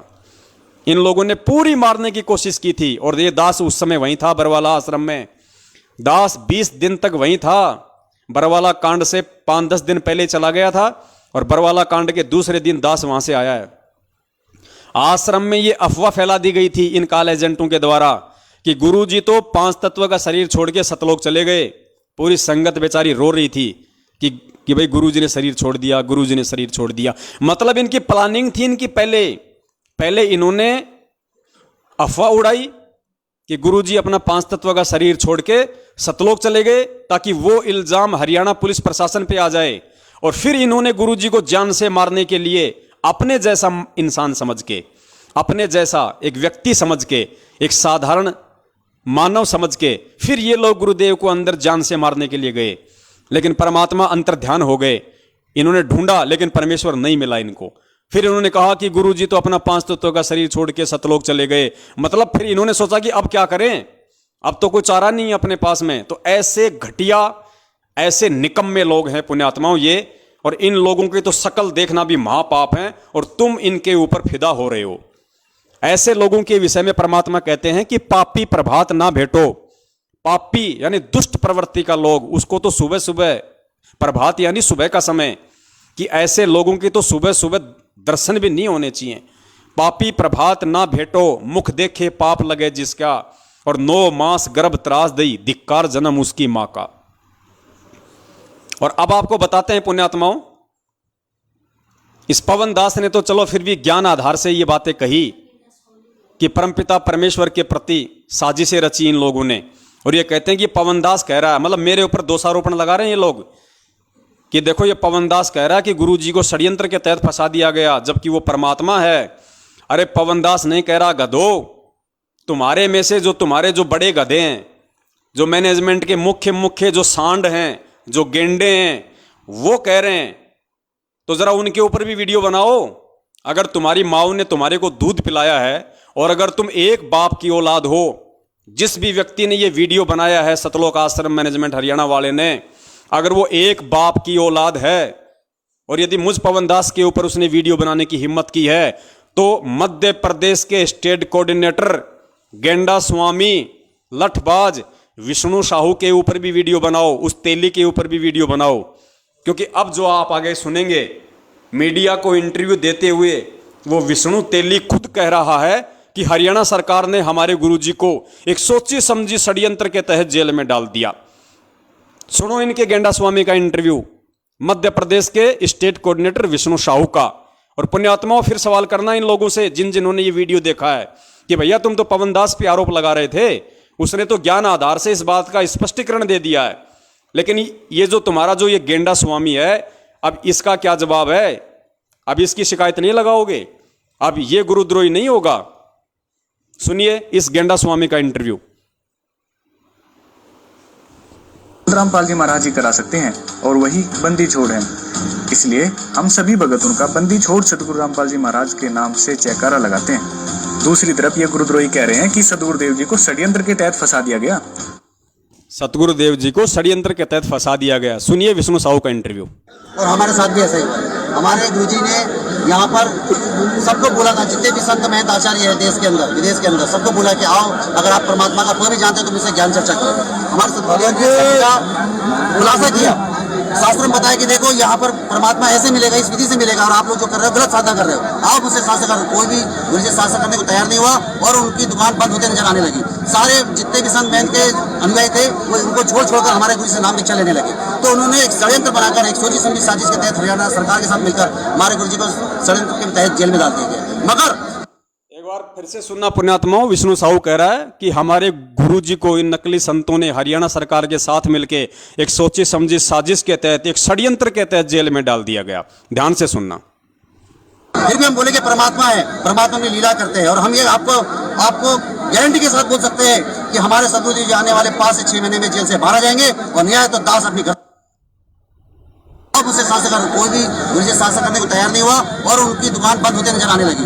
सारे जितने भी संत महंत के अनुयायी थे वो उनको छोड़कर हमारे गुरु से नाम दीक्षा लेने लगे। तो उन्होंने एक षड्यंत्र बनाकर एक सोची समझी साजिश के तहत हरियाणा सरकार के साथ मिलकर हमारे गुरु जी को षड्यंत्र के तहत जेल में डाल दिया गया। मगर फिर भी हम बोले कि परमात्मा है, परमात्मा में लीला करते हैं, और हम ये आपको गारंटी के साथ बोल सकते हैं कि हमारे सदगुरु जी आने वाले 5 से 6 महीने में जेल से बाहर आ जाएंगे और न्याय तो दास अपनी गर्दन कटवा देंगे। तो पुण्यात्माओं, दास ने तो अपना स्पष्टीकरण ज्ञान आधार से आपको दे दिया है, जो इन लोगों ने छुपाया और आप लोगों को सच्चाई नहीं बताई, और उल्टा मुझ दास पे एक छोटा सा दोष लगा दिया कि ये पवन दास तो गुरु जी को परमात्मा नहीं मानता और कह रहा है कि परमात्मा को षड्यंत्र के तहत फंसा दिया। अब ये विष्णु साहू, ये गेंडा स्वामी, मध्य प्रदेश का स्टेट कोऑर्डिनेटर, गाड़ीबाज, लटबाज विष्णु तेली, अब इससे जवाब लेने की हिम्मत क्या ये वीडियो बनाने वाला करेगा? क्या इस सतलोक आश्रम मैनेजमेंट हरियाणा वालों की माताओं ने उनको इतना दूध पिलाया है जो इस 140 किलो के गेंडा स्वामी से सवाल कर सके? करेंगे ये लोग सवाल? जिंदगी में नहीं करेंगे। ये कॉल एजेंट हैं भाई, आपस में मिलके अपनी दुकान चला रहे हैं, अपना धंधा चला रहे हैं। इनकी प्रार्थनाएं कहीं नहीं जाती, ये गुरुद्रोही नहीं होते। यहाँ तो जैसे हमारे पूज्य गुरुदेव जी कहते हैं कि निरंजन धन तेरा दरबार, यहाँ तनिक न न्याय विचार, झूठों को तो साचा बतावे ओ साचों को तो झूठा बतावे, झूठों का एतबार, निरंजन धन तेरा दरबार। तो पुण्यात्माओं, पवन दास अगर गाली खाए तो गुरुद्रोही, और इनका वर्ल्ड कोऑर्डिनेटर देशराज अगर मुंह में मूतने की गाली दे तो वो गुरुमुखी। पवन दास अगर जानवरों की तरह इनके सारनामियों से पिटे तो गुरुद्रोही, और इनके सारनामी देशराज, दिल्ली वाला परवेश, कुरुक्षेत्र वाला रमेश चंद्र चहल, बसंत सैनी का भाई रूपदास अगर इस दास को लठों से मारें तो वो परम भगत। तो पुण्यात्माओं, ये काल भगवान का लोक है, यहां पे ऐसा ही होता है। गुरु जी कहते ना कि मालिक की वाणी है कि वैश्या ओडे मूल मूल खासा और गल मोतियों के हार, और पतिव्रता को मिले न खादी सूखा निरस आहार, निरंजन धन तेरा दरबार। पुण्यात्माओं, ये काल भगवान का लोक है। जब हमारे सतवादी परमात्मा को इन नालायकों ने अपनी साजिशों के तहत, अपने षड्यंत्रों के तहत, अपनी सोची समझी और घटिया मनवस हरकतों के तहत, अपनी अय्यासियों के तहत बरवाला कांड करवा के ऐसे ऐसे घटिया आचरणों से आज ये उनको देश और दुनिया में बदनाम कर रहे हैं। तो पुण्यात्माओं, ये आप और हमें कहाँ छोड़ने वाले हैं? इन्होंने उस परम संत को तो देशद्रोही घोषित करवा दिया और इस 2 कौड़ी के जीव पवन दास को गुरुद्रोही घोषित करवा दिया, ताकि संगत में आराम से अपना धार्मिक धंधा कर सके, कोई बोलने वाला ही ना बचे। लेकिन शायद इसको पता नहीं कि ना तो कभी वो परम संत टूटता है ना झुकता है। वो जिस मकसद को लेके इस पृथ्वी पे प्रकट होता है उसको पूरा करके जाता है। कोई माई का बाप इसी किस ब्रह्मांड में उसको रोकने वाला नहीं है। और जिस अपने बच्चे के सिर पे वो परम संत हाथ रख दे, फिर उस बच्चे को कोई माई का लोल संगत में रोकने वाला नहीं है। आगे चलिए पुण्यात्माओं, इनकी इसी वीडियो में अगली दूसरी उआबाई। कबीर सागर दास सत ग्रंथ साहिब में दिए गए प्रमाण के आधार पर जो हमें काल के लोक से, इस काल के बंधन से छुड़वाने के लिए आए हो, जो वास्तव में बंदी छोड़ हो, उनको कौन बांध सकता है? आगे ये कह रहे हैं कि हम गुरु जी को बंदी छोड़ कहते हैं, जो बंधनों से छुड़वाने वाला है, और इस काल लोक से जो हमें छुड़वाने के लिए आया है उसको कौन बंधक बना सकता है? ये सतलोक आश्रम मैनेजमेंट हरियाणा इस वीडियो के माध्यम से कह रहा है। और फिर कह रहा कि पवन दास कह रहा कि गुरुजी को बंधक बना लिया। अरे पवन दास ने तो ज्ञान आधार से स्पष्ट कर दिया, लेकिन अभी एक और जो तुम्हारा बाप है गेंडा स्वामी के बाद, एक और तुम्हारा बाप वकील एस के गर्ग नरवाना, जो बरवाला कांड में तुम लोगों ने गुरुजी का वकील कर रखा था, चंडीगढ़ हाईकोर्ट का वकील, एपी सिंह से पहले वही वकील था, मेन मुख्य वकील एस के गर्ग नरवाना, वो तुम्हारा बाप, वो खुद कह रहा है। और आज नहीं, 2014 बरवाला कांड के दूसरे दिन उसने मीडिया के सामने, पूरी दुनिया के सामने उसने इंटरव्यू दिया। और इंटरव्यू में उसने क्या कहा? उसने कहा कि संत रामपाल जी महाराज जी को आश्रम में असामाजिक तत्वों के द्वारा बंधक बनाया हुआ था। वो तो हिसार जेल की तारीख पे आना चाहते थे, वो तो कोर्ट में आना चाहते थे, लेकिन कुछ असामाजिक लोगों ने उनको बंधक बना रखा था, वो तो बंधे हुए थे। उस तुम्हारे बाप से जाके सवाल करना कि नालायक इंसान, तूने कब आश्रम में आके देखा कि हमारे गुरुजी को किसी ने बंधक बना रखा था? अगर तुम्हें लगता है कि गुरुजी को कोई बंधक नहीं बना सकता तो अपने उस बाप से सवाल करो, फिर उससे पूछने की हिम्मत करो। सुनो उसका इंटरव्यू।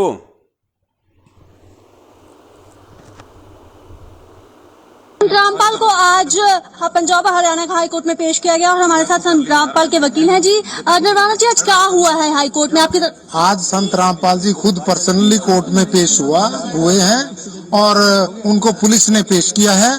और संत जी ने ये कहा है कि मैं तो खुद बंधक बना हुआ था, मैं क्या करता, मेरी मजबूरी थी, इसलिए मैं कोर्ट में नहीं आ सका। मैं बीमार जरूर हूँ, परंतु बीमार के होते हुए भी मैं कोर्ट में आता। किसने बंधक बनाया था उनको? कुछ लोग थे वहाँ पर, हजारों लोग थे, वो कहने लगे तुमने नहीं जाना, इनको रोका हुआ था। अब पुलिस ने जब इनको छुड़ाया तो ये डायरेक्ट एम्बुलेंस में पुलिस इनको कोर्ट में ले। और कितनी देर से बंधक थे वो? ये तो अब जब से ये झगड़ा चल रहा है ना, तब से बंद की थे, 15-16 दिन से शायद। और जो अब बताओ, ये तुम्हारा बाप पूरी दुनिया के सामने सरेआम चिल्ला रहा है कि संत रामपाल जी महाराज जी को कुछ लोगों ने आश्रम में बंधक बना रखा था। अगर वो बंधक ना होते तो वो तो इशारे की तारीख पे आने को तैयार थे। बताइए साहब। और ये भी कह रहा है कि फिर जाके उनको पुलिस ने छुड़वाया। जिस पुलिस पे तुम आरोप लगा रहे हो, जिस पुलिस के ऊपर तुम्हारा ये गेंडा स्वामी, ये विष्णु साहू मध्य प्रदेश वाला अभी 2 मिनट पहले कह रहा था कि संतों के साथ मिलके हरियाणा सरकार ने हमारे गुरुजी को षड्यंत्र के तहत फंसाया है। अरे उसी सरकार ने, ये तुम्हारा वकील कह रहा है, खुद तुम्हारा वकील कह रहा है कि उसी प्रशासन ने संत रामपाल जी महाराज जी को जाके छुड़वाया। तो गधो, तुम कौन से प्रशासन पे तुम इल्जाम लगा रहे हो? और सवाल करने तो अपने बाप से करो ना, इससे वकील से करो। अब अगर तुम्हारी हिम्मत है तो इससे करो कि भैया तेरे को किसने बताया उनको बंधक बना रखा था? वो तो बंदी छोड़ है, वो तो परमात्मा है, उनको कौन बंधक बना लेगा? और जब वो मीडिया वाली पूछ रही है कि उसको बंधक बनाने वाले लोग कौन थे, तो ये तुम्हारा बाप, ये तुम्हारे टुकड़ों पे पलने वाला, तुमने जो पैसों की जो बोरियां दी है ना इनको अपने बचाव के लिए और गुरुजी को फंसाने के लिए। अब ये कह रहा है, लो अब इससे जवाब। ये कह रहा है कि कुछ लोग थे वहां पे। अरे कौन लोग थे वकील साहब वहां पे? आपकी आंखें फूटी पड़ी हैं क्या? कौन लोग थे वहां पे जो बंधक बना रखा था? कौन थे? आश्रम में कौन घुस जाएगा? आश्रम में तो ऑलरेडी ये गुंडा पार्टी थी, राष्ट्रीय समाज सेवा समिति।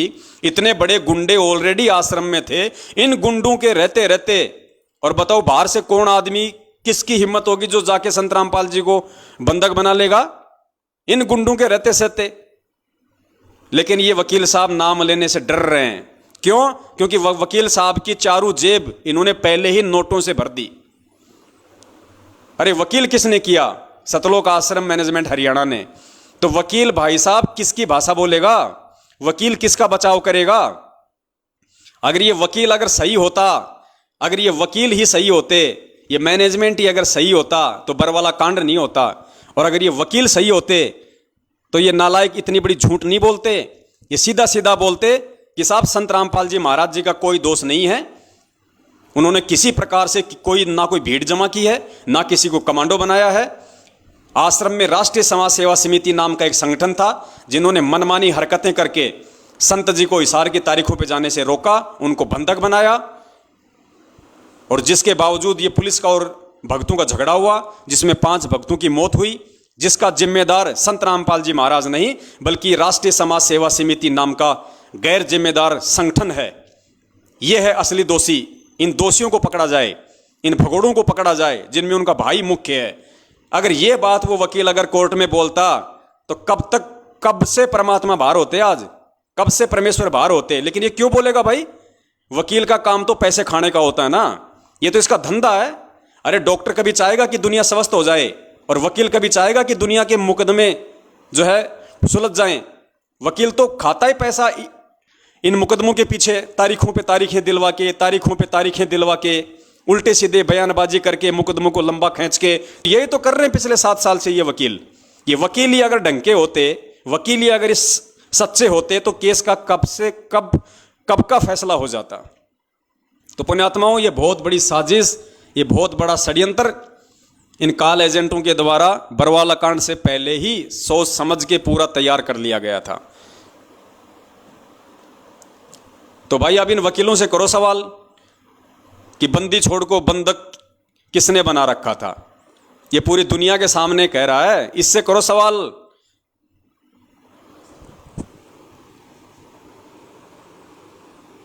आगे चलिए पुण्यात्माओं, इनकी ओर उआबाई।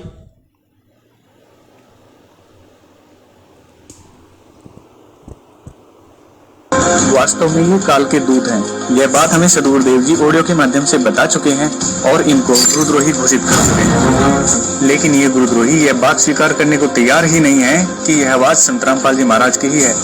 इसके लिए गुरु जी की आवाज की लेबोरेटरी में audio authentication and speaker identity report कराई तथा गुरु जी की हैंडराइटिंग की भी जांच कराई, जिसमें यही बात सामने आई कि आवाज भी संत रामपाल जी महाराज की है, वह पत्र की राइटिंग भी संत रामपाल जी महाराज की ही है। लेकिन इन्होंने इस सच को स्वीकार करने से ही इनकार कर दिया। अपने आत्माओं ये कह रहे हैं कि जो हिसार जेल की जो ऑडियो बता के ये लोग संगत में डालते हैं, तो ये कह रहे हैं कि ये गुरुद्रोही अर्थात ये सत्सेवक अर्थात ये पवनदास कहता है कि ये ऑडियो गुरुजी की नहीं है, ये आवाज़ गुरुजी की नहीं है। तो देखो भक्तों, हमने बेंगलोर की लेबोरेटरी में जांच करवाई है और लेबोरेटरी ने साबित कर दिया कि ये आवाज़ संत रामपाल जी महाराज जी की है। पुण्यात्माओं, यहाँ पे 2 पॉइंट हैं, क्योंकि ज्ञान आधार की भक्ति है। आपने तत्व ज्ञान आधार से सोचना पड़ेगा, निर्णय लेना पड़ेगा। परम पिता परमेश्वर जी की आवाज़ को दुनिया की कौन सी लेबोरेटरी है जो चेक कर देगी? जो परमेश्वर सौद स्वरूपी है, उसकी आवाज़ को दुनिया की कौन सी लेबोरेटरी चेक कर देगी? वो लेबोरेटरी जो आज तक ये साबित नहीं कर पाई कि इंसान की उत्पत्ति कैसे हुई है। अरे वो लेबोरेटरियां, अमेरिका तक की वो लेबोरेटरियां जो ये कह रही हैं कि इंसान की उत्पत्ति बंदर से हुई है, यानी इंसान पहले बंदर था, इंसान के पूर्वज पहले बंदर थे, धीरे धीरे धीरे धीरे विकसित हुए, फिर वो बंदर से इंसान बना, ये लेबोरेटरियां। और जबकि परमपिता परमेश्वर जी ने क्या बताया कि बंदर एक अलग योनि है, मानव एक अलग योनि है। तो ये उन लेबोरेटरियों की हमें रिपोर्ट दिखाते हैं जो इंसान और बंदर को नहीं समझ पाई, वो परमपिता परमेश्वर जी की आवाज को समझ जाएगी। तो ये तो है इनकी ज्ञानहीनता। और दूसरी बात पुण्यात्माओं, अगर पवनदास अगर ये बात कह रहा है कि ये आवाज संत रामपाल जी महाराज जी की नहीं है, और तुम अगर सच्चे होते और तुम्हें यदि खुद को विश्वास होता कि ये आवाज गुरु जी की ही है, तो तुम्हारे को लेबोरेटरी में जांच कराने की क्या आवश्यकता है नालायको? अरे पवनदास अगर ये कह रहा है कि ये आवाज संत रामपाल जी की नहीं है और तुम उसको लेबोरेटरी में जांच करा रहे हो, इसका मतलब विश्वास तो तुम्हें खुद को नहीं है। पवनदास तो कल को ये कह देगा कि संत रामपाल जी महाराज जी तो आदमी नहीं है, वो तो औरत है, तो क्या तुम उनकी जांच करवाओगे? तुम उनकी जांच करवाओगे क्या संगत को दिखाने के लिए कि देखो पवनदास तो कह रहा है कि गुरुजी आदमी नहीं है, गुरुजी औरत है, और ये देखो लेबोरेटरी की जांच गुरुजी आदमी है। तो पुण्यात्माओं, ये इनकी नालायकी है, ये इनकी घटिया सोच है संगत को मूर्ख बनाने के लिए। अब इससे ज्यादा मैं इस पे कोई कमेंट्स नहीं करूंगा। आगे चलिए इन महामूर्खों की ओर। हुआ भाई, वास्तव में तो ये सच स्वीकार करना ही नहीं चाहते, ये सिर्फ संगत को गुमराह करना चाहते हैं, क्योंकि इनका उद्देश्य कुछ और है। इस बात की और भी पुष्टि करने के लिए कि ऑडियो संत रामपाल जी महाराज की ही है, गुड्डू दास की धर्मपत्नी सलोनी दासी ने, जो कि जिला अब ध्यान देना, आगे ये साबित करेंगे कि ऑडियो गुरुजी की ही है।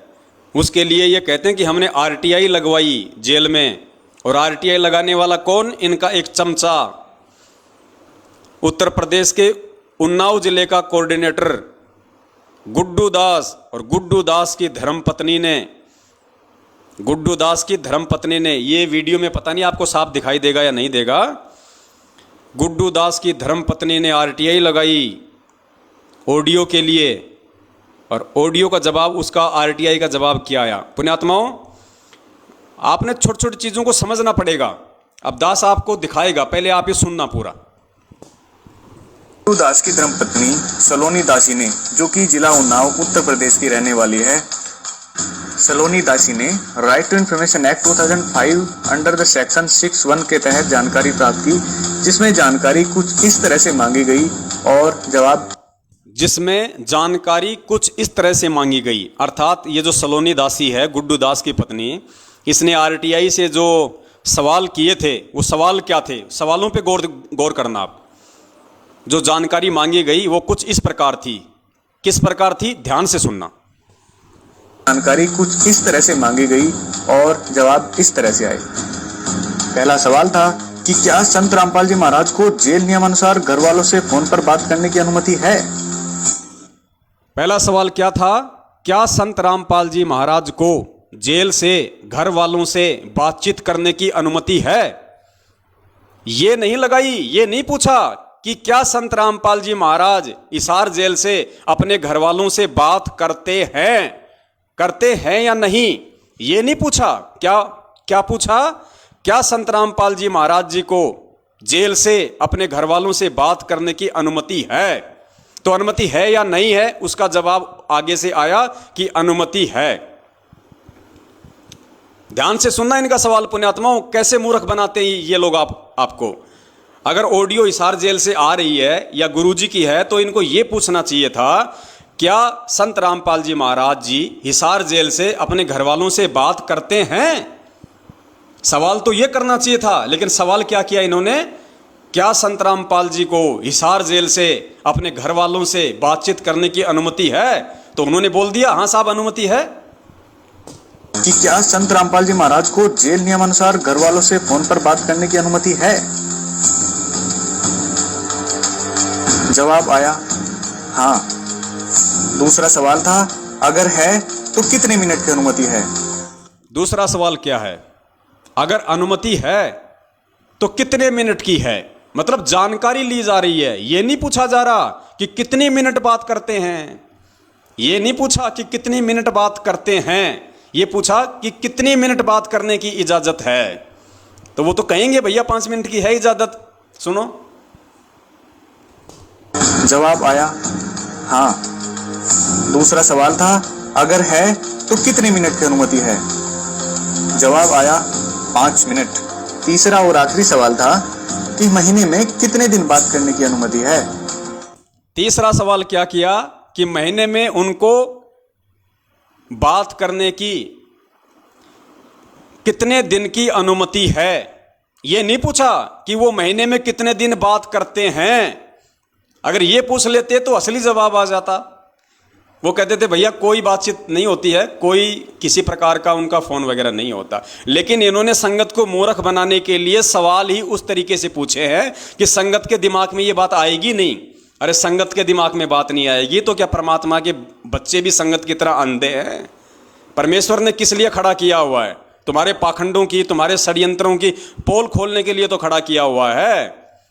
तो पुण्यात्माओं, ये तो इनका सवाल जवाब का तरीका है आरटीआई का, ताकि संगत भी मूर्ख बनी रहे और सच्चाई भी सामने ना आ जाए।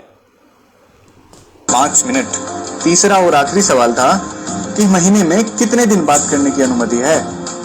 जवाब आया प्रतिदिन। भक्तों, इतना प्रमाण देखने के बाद भी अगर ये लोग सच को स्वीकार नहीं करते तो इनका दुर्भाग्य होगा। एक कहावत है कि सोए हुए को जगाया जा सकता है लेकिन जागे हुए को नहीं जगाया जा सकता। वही बात है, ये लोग जानबूझकर सच को स्वीकार नहीं करना चाहते और इनके द्वारा लगाई गई मैनेजमेंट पर सभी तरह के आरोप झूठे व निराधार साबित हुए। वही मैनेजमेंट जो करता है वो सद्गुरुदेव जी की आज्ञा के अनुसार ही करता है और सब कुछ सद्गुरुदेव जी की देखरेख के अनुसार ही होता है। हम इस वीडियो के माध्यम से मैनेजमेंट की तरफ से यही संदेश देना चाहेंगे कि मैनेजमेंट आपका शुभचिंतक है। मैनेजमेंट कभी नहीं चाहेगा कि आप अपने इस अनमोल मनुष्य जीवन को बर्बाद करो।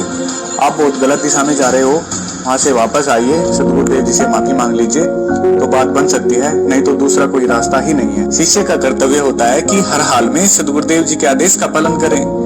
परमात्मा अपनी वाणी में बताते हैं, गुरु वचन निश्चय कर माने, पूरे गुरु की सेवा ठाने। सभी भक्तों को सत साहिब सद्गुरुदेव संत रामपाल जी महाराज जी की जय हो। ज्ञान तो एक नंबर का झाड़ते हैं कि गुरुदेव जी से प्रार्थना कर लो, गुरुदेव जी से क्षमा याचना कर लो। अरे गुरुदेव जी से क्षमा याचना हम तो रोज करते हैं भैया, दिन में 24 बार करते हैं। संध्या आरती में क्षमा याचना तो है। अब तुम अगर संध्या आरती नहीं करते तो हमारी क्या गलती? संध्या आरती में वर्तमान की और जन्म जन्मांतरों की हमसे जो गलतियां हुई उनकी क्षमा याचनाएं तो है। तो हम सत्सेवक तो रोज करते हैं, जब संध्या आरती करते हैं, ध्यान से करते हैं, बैठ के करते हैं, तो हम तो रोज अपने परमपिता परमेश्वर जी से क्षमा याचना कर रहे हैं। अब तुम नहीं करते तो इसमें हमारी क्या गलती है? और अगर फिर भी अगर हमें क्षमा याचना मांगने की जरूरत है तो हम मांग लेंगे भैया, ऐसी कोई बड़ी बात नहीं है। अगर हम गलत हैं तो अपनी गलती स्वीकार करने को 100 बार तैयार हैं, लेकिन कम से कम एक बार एक बार भगत जी आपसे हाथ जोड़ के विनती है, वर्ल्ड कोऑर्डिनेटर देशराज को भी जरा थोड़ा सा ये संदेशा भिजवाइए कि भगत जी आपने जो भक्तों के मुंह में मूतने वाली बात कही है, भक्तों की बेटियों को कोठे पे बैठाने वाली जो बात कही है, आप भी जरा उसके लिए गुरुदेव जी से माफी मांग लीजिए। वो तेरा बाप अगर तेरे सिर पे अगर बंदूक तान के खड़ा ना हो जाए, आप अगर उसको ये कहोगे ना कि देशराज भगत जी आपने वो मुंह में मूतने वाली बात जो पवन दास को कही थी, आपको गुरुदेव जी से माफी मांगनी चाहिए। वो मेरे सासू के मेरे ससुरे के मैं तना मंगाऊं तना मैं माफी इधर 2 मिनट में तुम्हारा किया दरा कर देगा।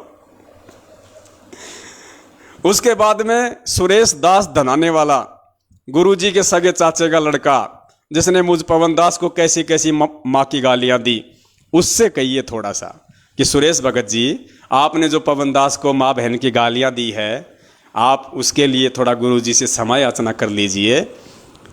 तो वो क्या कहेगा पता है? पिटेगा के तारू तेरा जाम जानता को नहीं मने जाम तारू तेरा, माफी मांग ले, क्यों कर माफी मांगो।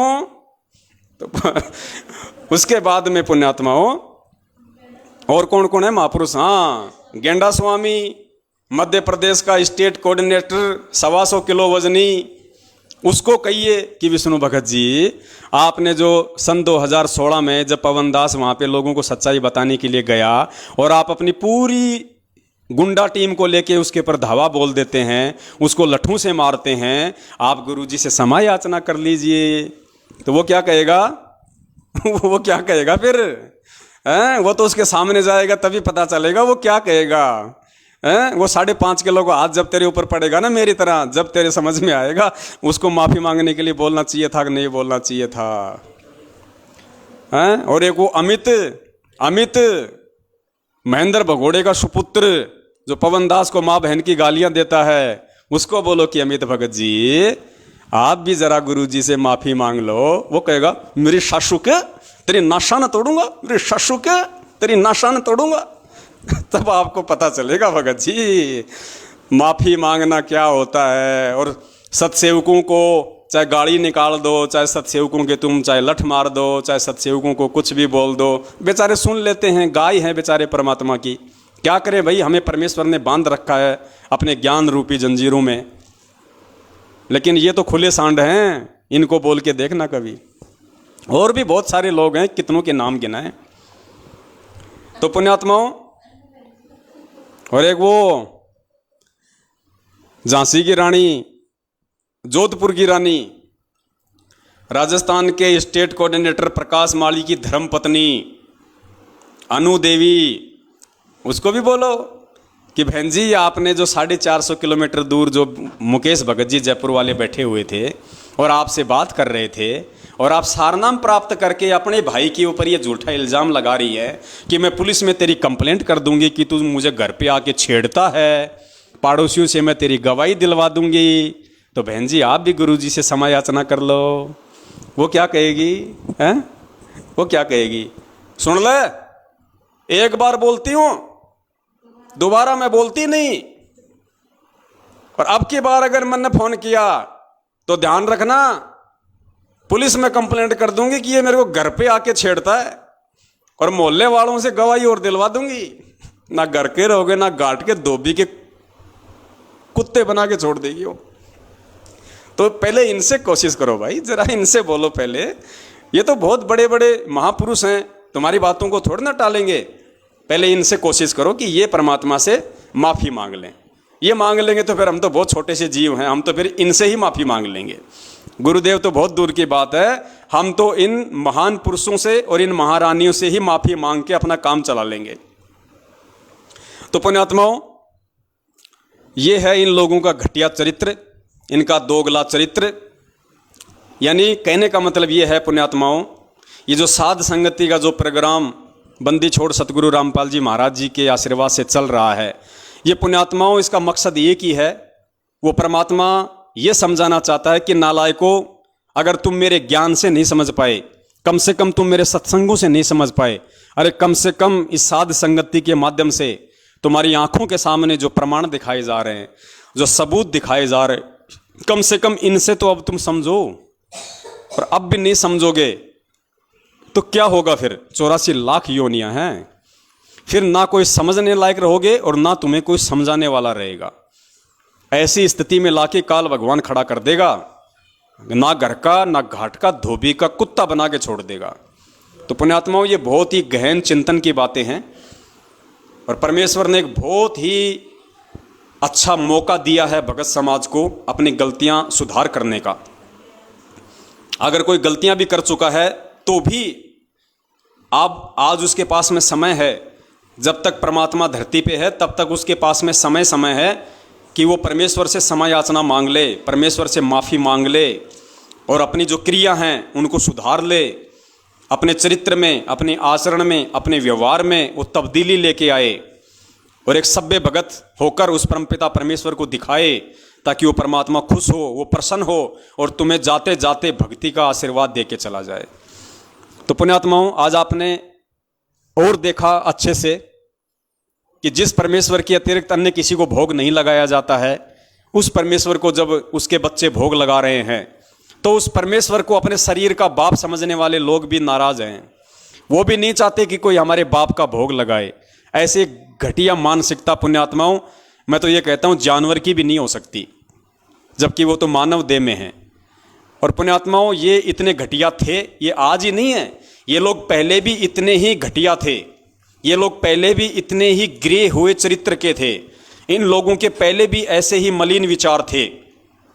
इसका सबसे बड़ा आपको देते हैं प्रमाण, 2008 का ये सत्संग है परमपिता परमेश्वर सतगुरु रामपाल जी महाराज जी का।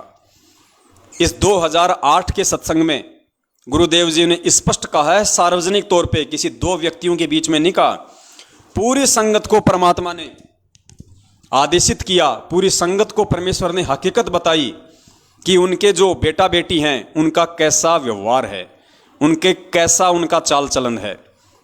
खुद गुरुजी कह रहे हैं, और गुरुजी उनको 1995 में ही त्याग चुके हैं। गुरुजी उस कलयुगी परिवार को 1995 में ही त्याग चुके हैं और 2013 में गुरुजी ने अपने डॉक्यूमेंट्स में, अपने राशन कार्ड में भी सभी परिवार वालों को बाहर निकाल फेंका।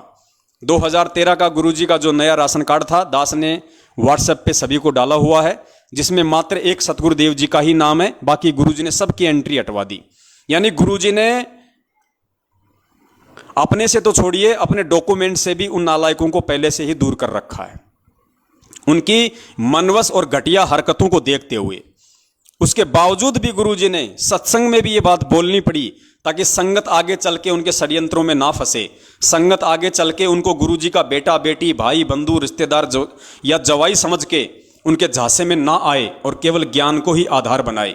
इसलिए गुरुजी ने बरवाला कांड से 6 साल पहले 2008 में ही सत्संग में स्पष्ट बोल दिया अपने बेटे बेटियों के विषय में। गुरुजी ने क्या कहा कि इस दास के 4 बेटा बेटी थी।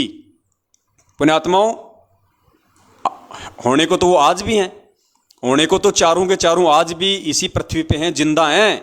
लेकिन गुरुजी ने 2008 में क्या कहा, परमेश्वर के शब्दों पे ध्यान देना। गुरुदेव ने ये नहीं कहा कि इस दास के शरीर के 4 बेटा बेटी हैं, ये नहीं कहा। गुरुजी ने कहा इस दास के 4 बेटा बेटी थे। पुण्यात्माओं, ये थे शब्द ध्यान रखो। परमेश्वर ने कहा कि थे, यानी अब नहीं है, यानी मैं उनका परित्याग कर चुका हूं, मैं उनको छोड़ चुका हूं। वो उस लायक नहीं है कि मैं उनको कहूं कि हैं। सुनिए परमपिता परमेश्वर जी के मुख कमल से। इस दास के 4 संतान, 2 लड़के 2 लड़की थी। इस दास के 4 संतान, 2 लड़के 2 लड़कियां थी। लास्ट में ध्यान रखना, परमेश्वर बोल रहे थी। इस दास के 4 संतान, 2 लड़के 2 लड़की थी। यदि ये दास उन्हीं में उलझ रह जाता, अब मुझे पता हुआ मेरी कितनी की खातिरदारी करूं, खूब पता है मुझे वो क्या नेचर है उनका, कैसा उनका स्वभाव। गुरुजी स्पष्ट कह रहे हैं कि मुझे अच्छे से पता था कि क्या उनका नेचर है और कैसी वो मेरी खातिरदारी करते, अर्थात आगे चल के वो मेरे साथ में कैसा व्यवहार करते। और पुण्यात्माओं, वो व्यवहार इन लोगों ने बरवाला कांड में दिखा दिया, अपना घटिया व्यवहार अपने बाप के साथ और वो व्यवहार पिछले 7 साल से आज ये संगत को दिखा रहे हैं कि हम कितना अपने गुरुदेव की, अपने बाप की इज्जत करना जानते हैं। ध्यान से सुनो, परमेश्वर कह रहे हैं इतनी बड़ी बात पुण्यात्माओं कौन बोल सकता है? अगर गुरुदेव बोल रहे हैं तो बहुत बड़ा रहस्य है इसमें। अपने बच्चों के लिए कोई नहीं बोल सकता ऐसे सार्वजनिक, लेकिन परमेश्वर ने सार्वजनिक बोलना पड़ा क्योंकि मालिक अंतर्यामी थे। उनको पता था कि आगे चल के बरवाला कांड होगा और इन्हीं नालायकों की वजह से होगा, और बरवाला कांड के बाद में मेरे बच्चों को काल के हत्या चढ़ाया जाएगा, इन्हीं नालायकों के द्वारा चढ़ाया जाएगा। और आज जिस प्रकार से उसने हमारी सत्सेवक बहन कमला दासी की, वो जो परमेश्वर को भोग लगाती है, जिसकी बड़ाई करनी चाहिए थी, जिसकी प्रशंसा करनी चाहिए थी, उस कर्म की उस चुगलखोर ने, सतगुरुदेव जी की बेटी ने, जो उनके शरीर की बेटी थी, लीलामय तरीके से उनकी कलयुगी बेटी, उसने कैसी घटिया हरकत की है। उसी परमेश्वर से प्रार्थना लगा दी, शिकायत कर दी, जिस परमेश्वर का उसकी बेटी भोग लगा रही है। तो पुण्यात्माओं, सतगुरु रामपाल जी महाराज जी की असल मायने में असली बेटी कौन हुई? वो चुगलखोर और शिकायत करने वाली, या अपने गुरुदेव को अपना परमात्मा मान के उनको भोग लगाने वाली? ये ज्ञान आधार की बात है। ये भी नहीं समझोगे तो जिंदगी में नहीं समझ पाओगे फिर। तो सुनो, पूज्य गुरुदेव जी खुद कह रहे हैं उसी मंजू के लिए और उसी अपने बेटों के लिए कि इस दास के 4 संतान थी, 2 लड़के 2 लड़की, और दास को अच्छे से पता है कि वो मेरी कैसी खातिरदारी करते, क्या उनका नेचर है, क्या उनका व्यवहार है। ध्यान से सुनो। इस दास के 4 संतान, 2 लड़के 2 लड़की थी। यदि ये दास उन्हीं में उलझ पुलझ रह जाता, अब मुझे पता हुआ मेरी कितनी की खातिरदारी करूं, खूब पता है मुझे वह क्या नेचर है उनका, कैसा उनका स्वभाव और क्या करते। एक बाप कह रहा है अपनी बेटी के बारे में कि मुझे पता है मेरी बेटी का क्या नेचर है, क्योंकि परमात्मा यहां 4 का जिक्र कर रहे हैं कि 4 संतान थी, तो 2 लड़के हैं 2 लड़कियां, तो 2 लड़कियों में एक लड़की आ गई मंजू। तो गुरुजी अपनी बेटी के बारे में कह रहे हैं कि मुझे उसके भी नेचर का पता है। तो पुण्यात्माओं, ये काल की एजेंटनी नहीं तो और क्या है? और कैसे समझाएगा परमात्मा? क्या सीना फाड़ के दिखाएगा अब तुम्हें कि ये मेरी बेटी नहीं, ये काल भगवान की भेजी हुई एजेंट है? जैसे धर्मदास जी के परिवार में काल ने मृत्यु अंध नाम का दूत भेज दिया था उसके पुत्र नारायण दास के रूप में, ऐसे ही ये जो मंजू है ये काल की एजेंटनी है, एजेंटनी। 4 संतान परमात्मा की काल के एजेंट हैं, उनका भाई, उनके रिश्तेदार। पुण्यात्माओं, परमात्मा इससे ज्यादा और क्या बताएगा? यदि ये दास उन्हीं में उलझ पुलझ रह जाता, अब मुझे पता हुआ मेरी कितनी की खातिरदारी करूं, खूब पता है मुझे वह क्या नेचर है उनका, कैसा उनका स्वभाव और क्या करते। अब परमात्मा के चरणों में आया हूं, मेरे लाखों चेले बेटा बेटी हो गए। अब एक को कहता हूं जल जाना, 10 खड़े हो जाते हैं। पुण्यात्मा, विचार करना, गुरुजी जिन्हें हम उनके संतान कहते हैं, उनके लिए तो परमात्मा क्या कह रहे हैं कि इस दास के 4 बेटा बेटी थे, और संगत के लिए क्या कह रहे हैं परमात्मा कि अब इस दास के लाखों बेटा बेटी हैं। यानी आप और हमें, हम जो नाद वाले हैं, हम जो वचन के उनके पुत्र और पुत्रियां हैं, उनको परमेश्वर कह रहे हैं कि वो मेरे बेटा बेटी हैं। और जो मंजू, अंजू, नरेंद्र, बीरेंद्र, क्या क्या नाम है उनका नालायकों का, मनोज और बीरेंद्र, उनके लिए परमात्मा कहते हैं कि वो थे, अब नहीं है, अब उनको काल ने हर लिया, अब वो काल के बेटा बेटी हैं, मेरे नहीं हैं। मेरी कितनी की खातिरदारी करूं, खूब पता है मुझे वह क्या नेचर है उनका, कैसा उनका स्वभाव और क्या करते। अब परमात्मा के चरणों में आया हूं, मेरे लाखों चेले बेटा बेटी हो गए। अब एक को कहता हूं जल जाना, 10 खड़े हो जाते हैं।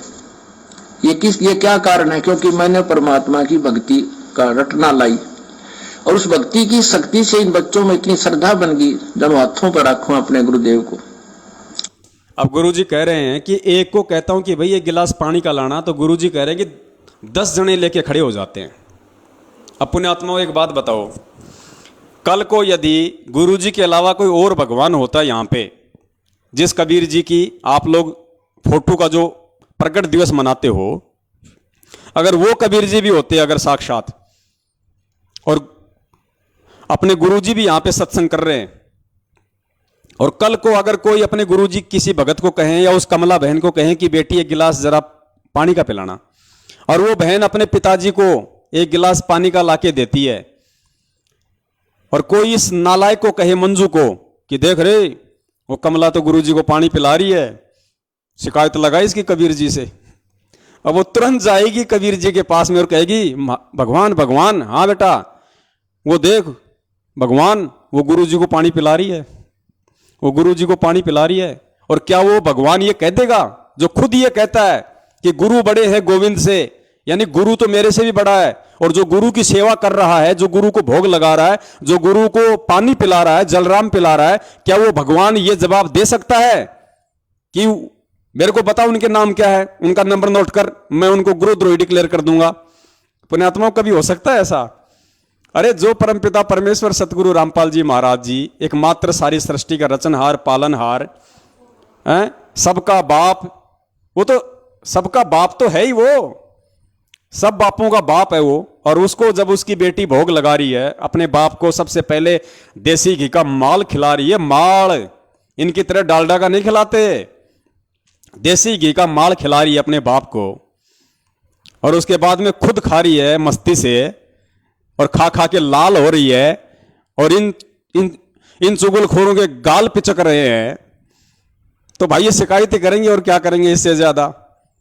तो पुण्यात्माओं, दया है आप और हम सभी के ऊपर, जो परमपिता परमेश्वर ने ज्ञान की मेहर बख्शी हुई है, क्योंकि ज्ञान नहीं तो ये मार्ग नहीं, ये वर्तमान का पिछली पीढ़ी का जो समय परमेश्वर ने चुना है, ये ज्ञान मार्ग है। और जिसने ज्ञान को आधार नहीं बनाया, वो 84 लाख योनियों में जाने को भी तैयार है, ये नोट कर लेना। क्योंकि अगर ऐसे ही अगर परमात्मा ने मूर्खता में, नादानी में, यदि गफलतबाजी में ही सतलोक भेजना होता, तो 650 साल पहले बहुत अच्छा माहौल था। ना ये समाज की गंदगी थी, ना ये दुनिया भर के भौतिक संसाधन थे, आदमी इतने नेक थे, शुद्ध विचार थे, मन में इतने गंदे विचार, ये दारू, ये मांसाहार कुछ नहीं थे। उस समय तो हम बहुत जल्दी पार हो जाते, लेकिन पुण्यात्मा उस समय ज्ञान नहीं था, ज्ञान आधार नहीं था पर हमारे पास। हम गुरु को भगवान नहीं मान पाए, हम गुरु को गुरु ही मानते रहे। और आज जब हम गुरु को भगवान मान रहे हैं, गुरु जी ने क्या कहा कि 650 साल पहले तुम्हारे सब काम ठीक थे, एक काम तुम्हारा खराब था कि तुम गुरु को परमात्मा नहीं मान पाए। और आज पुण्यात्माओं, जब एक नेपाल की बेटी अपने गुरु को परमात्मा मान रही है, तो देखो उसको धमकाया जा रहा है, उसको डराया जा रहा है, शिकायतें लगाई जा रही है उसकी। और शिकायतें किससे लगा रही है वो नालायक? भगवान से शिकायत लगा रही है, और भगवान को कह रही है कि गुरुजी वो नेपाल की वो कमला दासी है, और वो फल फ्रूट का भोग लगाती है परमात्मा को। अरे कौन से परमात्मा को लगा रही है नालायक? तू कौन से परमात्मा से शिकायत कर रही है, और कौन से परमात्मा के लिए बोल रही है? तू क्या समझ रही है परमात्मा को? फिर कौन है परमात्मा? और जिसको वो भोग लगा रही है, तू जिसकी प्रार्थना, तू जिसकी शिकायत कर रही है। और एक बात बता, ये हमें केले, संतरे, सेब, अनार, अमरूद, पपीता, अनानास, अंगूर, लीची, और क्या है, 2-4 नाम बताओ रे। आम, फलों का राजा, मीठा मीठा, दशहरी, लंगड़ा, और केले, मीठे मीठे, पीले पीले। अब ये हमारे बाप के नहीं लगाएंगे भोग, हमारे गुरुदेव के नहीं लगाएंगे, तो क्या तेरे चाचा के भोग लगाएं? हैं? तेरी माँ को भोग लगाएं? ये तो परमेश्वर ने दिए हैं हमें, और परमेश्वर को ही इनका भोग लगेगा। सबसे पहले इनको चखने का अधिकारी परमपिता परमेश्वर सतगुरु रामपाल जी महाराज ही है, और उन्हीं को लगाएंगे। और लगा के देखो नालायकों, एक बार कभी जिंदगी में एक बार अपनी शुद्ध आत्मा से उनको परमात्मा मान के, और कभी उनको भोग लगा के देखो, एक बार लगाओ, एक बार। इतना स्वादिष्ट व्यंजन बनेगा, और इतनी आत्मा को शांति मिलेगी, गदगद हो जाएगी आत्मा। परमात्मा एडी से चोटी तक भक्ति भाव से भर देंगे, देखो कितना सुकून मिलेगा। लेकिन तुम्हें सुकून की क्या जरूरत है? तुम्हें तो काल भगवान ने केरोसिनी तेल से भर रखा है पूरा। तुम्हारे को तो ये चाहिए, मनीराम चंपाकली को 500, मनीराम को 30, फूटी ज्ञान विवेक की, अंधा है जगदीश। तुम्हारे को तो ये चाहिए, मनीराम चाहिए तुम्हारे को परमात्मा थोड़ी चाहिए, मनीराम चाहिए, मनीराम। तो हमें तो भाई परमात्मा चाहिए, और परमात्मा जिस विधि से खुश होगा, अगर परमात्मा हमारे नाचने से खुश होगा तो हम नाचेंगे उस परमात्मा को रिझाने के लिए। अगर परमात्मा भोग लगाने से प्रसन्न होगा तो परमेश्वर को एक से एक बढ़ के व्यंजनों का भोग लगाएंगे, एक से एक बढ़िया से बढ़िया स्वादिष्ट और महंगे से महंगे फलों का भोग लगाएंगे। जिस विधि से परमात्मा प्रसन्न होगा उस विधि से आज हम परमात्मा को प्रसन्न करने में कोई कसर नहीं छोड़ेंगे। तो पुण्यात्माओं, जिसको जैसा समय मिले, चाहे सप्ताह में या महीने में एक बार, जरूर अपने बंदी छोड़ को भोग लगाओ सतगुरु रामपाल जी महाराज जी को देसी घी के हलवे का। और अगर तुम्हारी आर्थिक स्थिति अच्छी है तो 2-4 प्रकार के 1-1, 2-2 सेव, संतरे, केले, अंगूर ये ला के उनको साफ करके अच्छे से और हलवा प्रसाद बना के, और आया है बंजारा केशव आया है, वो आरती गाते हुए उन फलों को परमात्मा के वहाँ ले जाओ दरबार पे हलवाराम को, और उसको, और फिर परमेश्वर की 42 मिनट की भोग की आरती आपको यूट्यूब पे मिल जाएगी। आराम से गाओ पुण्यात्माओं, कितना आनंद आएगा, एक अलग ही अनुभूति होगी। परमात्मा सदैव अपने साथ में रहेंगे। अरे धर्मदास जी को क्या कहा था परमात्मा ने? परमात्मा ने अपने मिलने की विधि क्या बताई?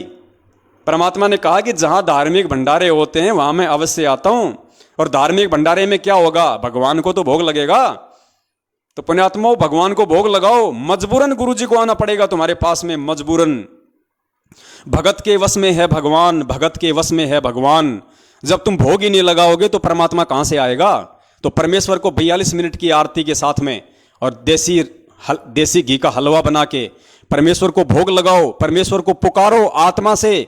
मजबूरन उस भगवान को तुम्हारे घर पे आना पड़ेगा किसी भी रूप में, चाहे सूक्ष्म रूप में आओ, चाहे प्रत्यक्ष में आओ, किसी भी रूप में आओ, वो परमात्मा, क्योंकि उसका विधान है जहां धार्मिक भंडारे होते हैं वहां भगवान को आना पड़ता है। तो गुरुदेव को अपने घर पे बुलाने का एक और सर्वश्रेष्ठ ये माध्यम है। इन्होंने तो लगाई शिकायत और उल्टा हमारे लिए इन्होंने एक अच्छा रास्ता खोल दिया। आज से पहले तो हो सकता है 4-5 भगत भाई बहन ही परमात्मा को 42 मिनट की आरती का भोग लगा रहे थे, अब तो 4200 लगाएंगे, 4200। तो पुण्यात्माओं, दया परमात्मा की। परमात्मा तो ऐसे ही दीनदयाल है, नए नए परमेश्वर वो तरीके अपनाते हैं अपने बच्चों के पास आने के लिए। तो पुण्यात्माओं, आज का जो लाइव साध संगति का कार्यक्रम है हम यहीं पे इसको विराम देते हैं। और जो सार शब्द के ऊपर था, तो पुण्यात्माओं सार शब्द के ऊपर 3 वीडियो बन चुके हैं। सबसे पहला पार्ट हमारा 4 घंटे का था, दूसरा पार्ट 3 घंटे का और तीसरा पार्ट 2.5 घंटे का। तो दास को लगता है पुण्यात्माओं 8-9 घंटे बहुत होते हैं किसी भी चीज़ को समझने के लिए। और ये 8-9 घंटे तो परमात्मा ने उन मंदबुद्धि लोगों के लिए व्यतीत करवाए जो सतलोक आश्रम मैनेजमेंट हरियाणा के पीछे लगे हुए हैं, वरना सत्सेवक भाई बहनों को तो समझाने की आवश्यकता थी ही नहीं। तो उन लोगों के लिए काफ़ी है। अगर वो इतने में भी नहीं समझेंगे तो वो और में भी नहीं समझेंगे। तो सार शब्द के ऊपर जो हमारा जो कार्यक्रम था वो परमेश्वर ने वो कंप्लीट करवाया। और ये 3 पार्टी बहुत हैं। आज परमपिता परमेश्वर जी ने, ये सतलोक आश्रम मैनेजमेंट हरियाणा वालों ने जो ये घटिया से घटिया जो ये शिकायत लगाई है, ये इनकी मंद बुद्धि को, इनकी घटिया मानसिकता को दर्शाती है। इनसे गिरा हुआ इंसान कोई धरती पे नहीं हो सकता। और इन्होंने जो वीडियो बनाया था गुरुद्रोहियों का पर्दाफाश, तो वास्तव में असली गुरुद्रोही कौन है और आज उसका असली पर्दाफाश यदि किसी ने किया है तो परमेश्वर के सत्सेवक बच्चों ने किया है। आपको वास्तविकता से रूबरू करवाया है कि असली षड्यंत्रकारी कौन है। तो पुण्यात्माओं, कल अगर परमात्मा दया करेंगे तो हम एक नए टॉपिक के साथ में, क्योंकि एक हमारा जो टॉपिक है वो छूटा हुआ है कि बहुत सारे भगत भाई बहन ऐसे हैं जो अपने परिवार में विरोध के चलते ढंग से भक्ति नहीं कर पा रहे हैं। उनके मन में तरह तरह के विचार उत्पन्न होते हैं कि मैं घर छोड़ के भग जाऊं, बाल बच्चों को छोड़ के कहीं दूर चला जाऊं, कहीं मकान ले लूं, वहां मैं अपनी भक्ति करूं। ये रोज यहाँ पे जग करते हैं, ढंग से आरती नहीं करने देते, तरह तरह के टेंशन देते हैं। तो हो सकता है अगर परमेश्वर की दया हुई तो दास कल दिन में एक मैसेज डाल देगा, अगर रात को 8 बजे हम लाइव आएंगे तो। अन्यथा फिर हम संडे को ही लाइव आएंगे। और हमारा जो एक बहुत ही महत्वपूर्ण जो टॉपिक था नित्य नियम का सरलार्थ, उसका केवल अभी तक हम एक ही पार्ट बना पाए हैं।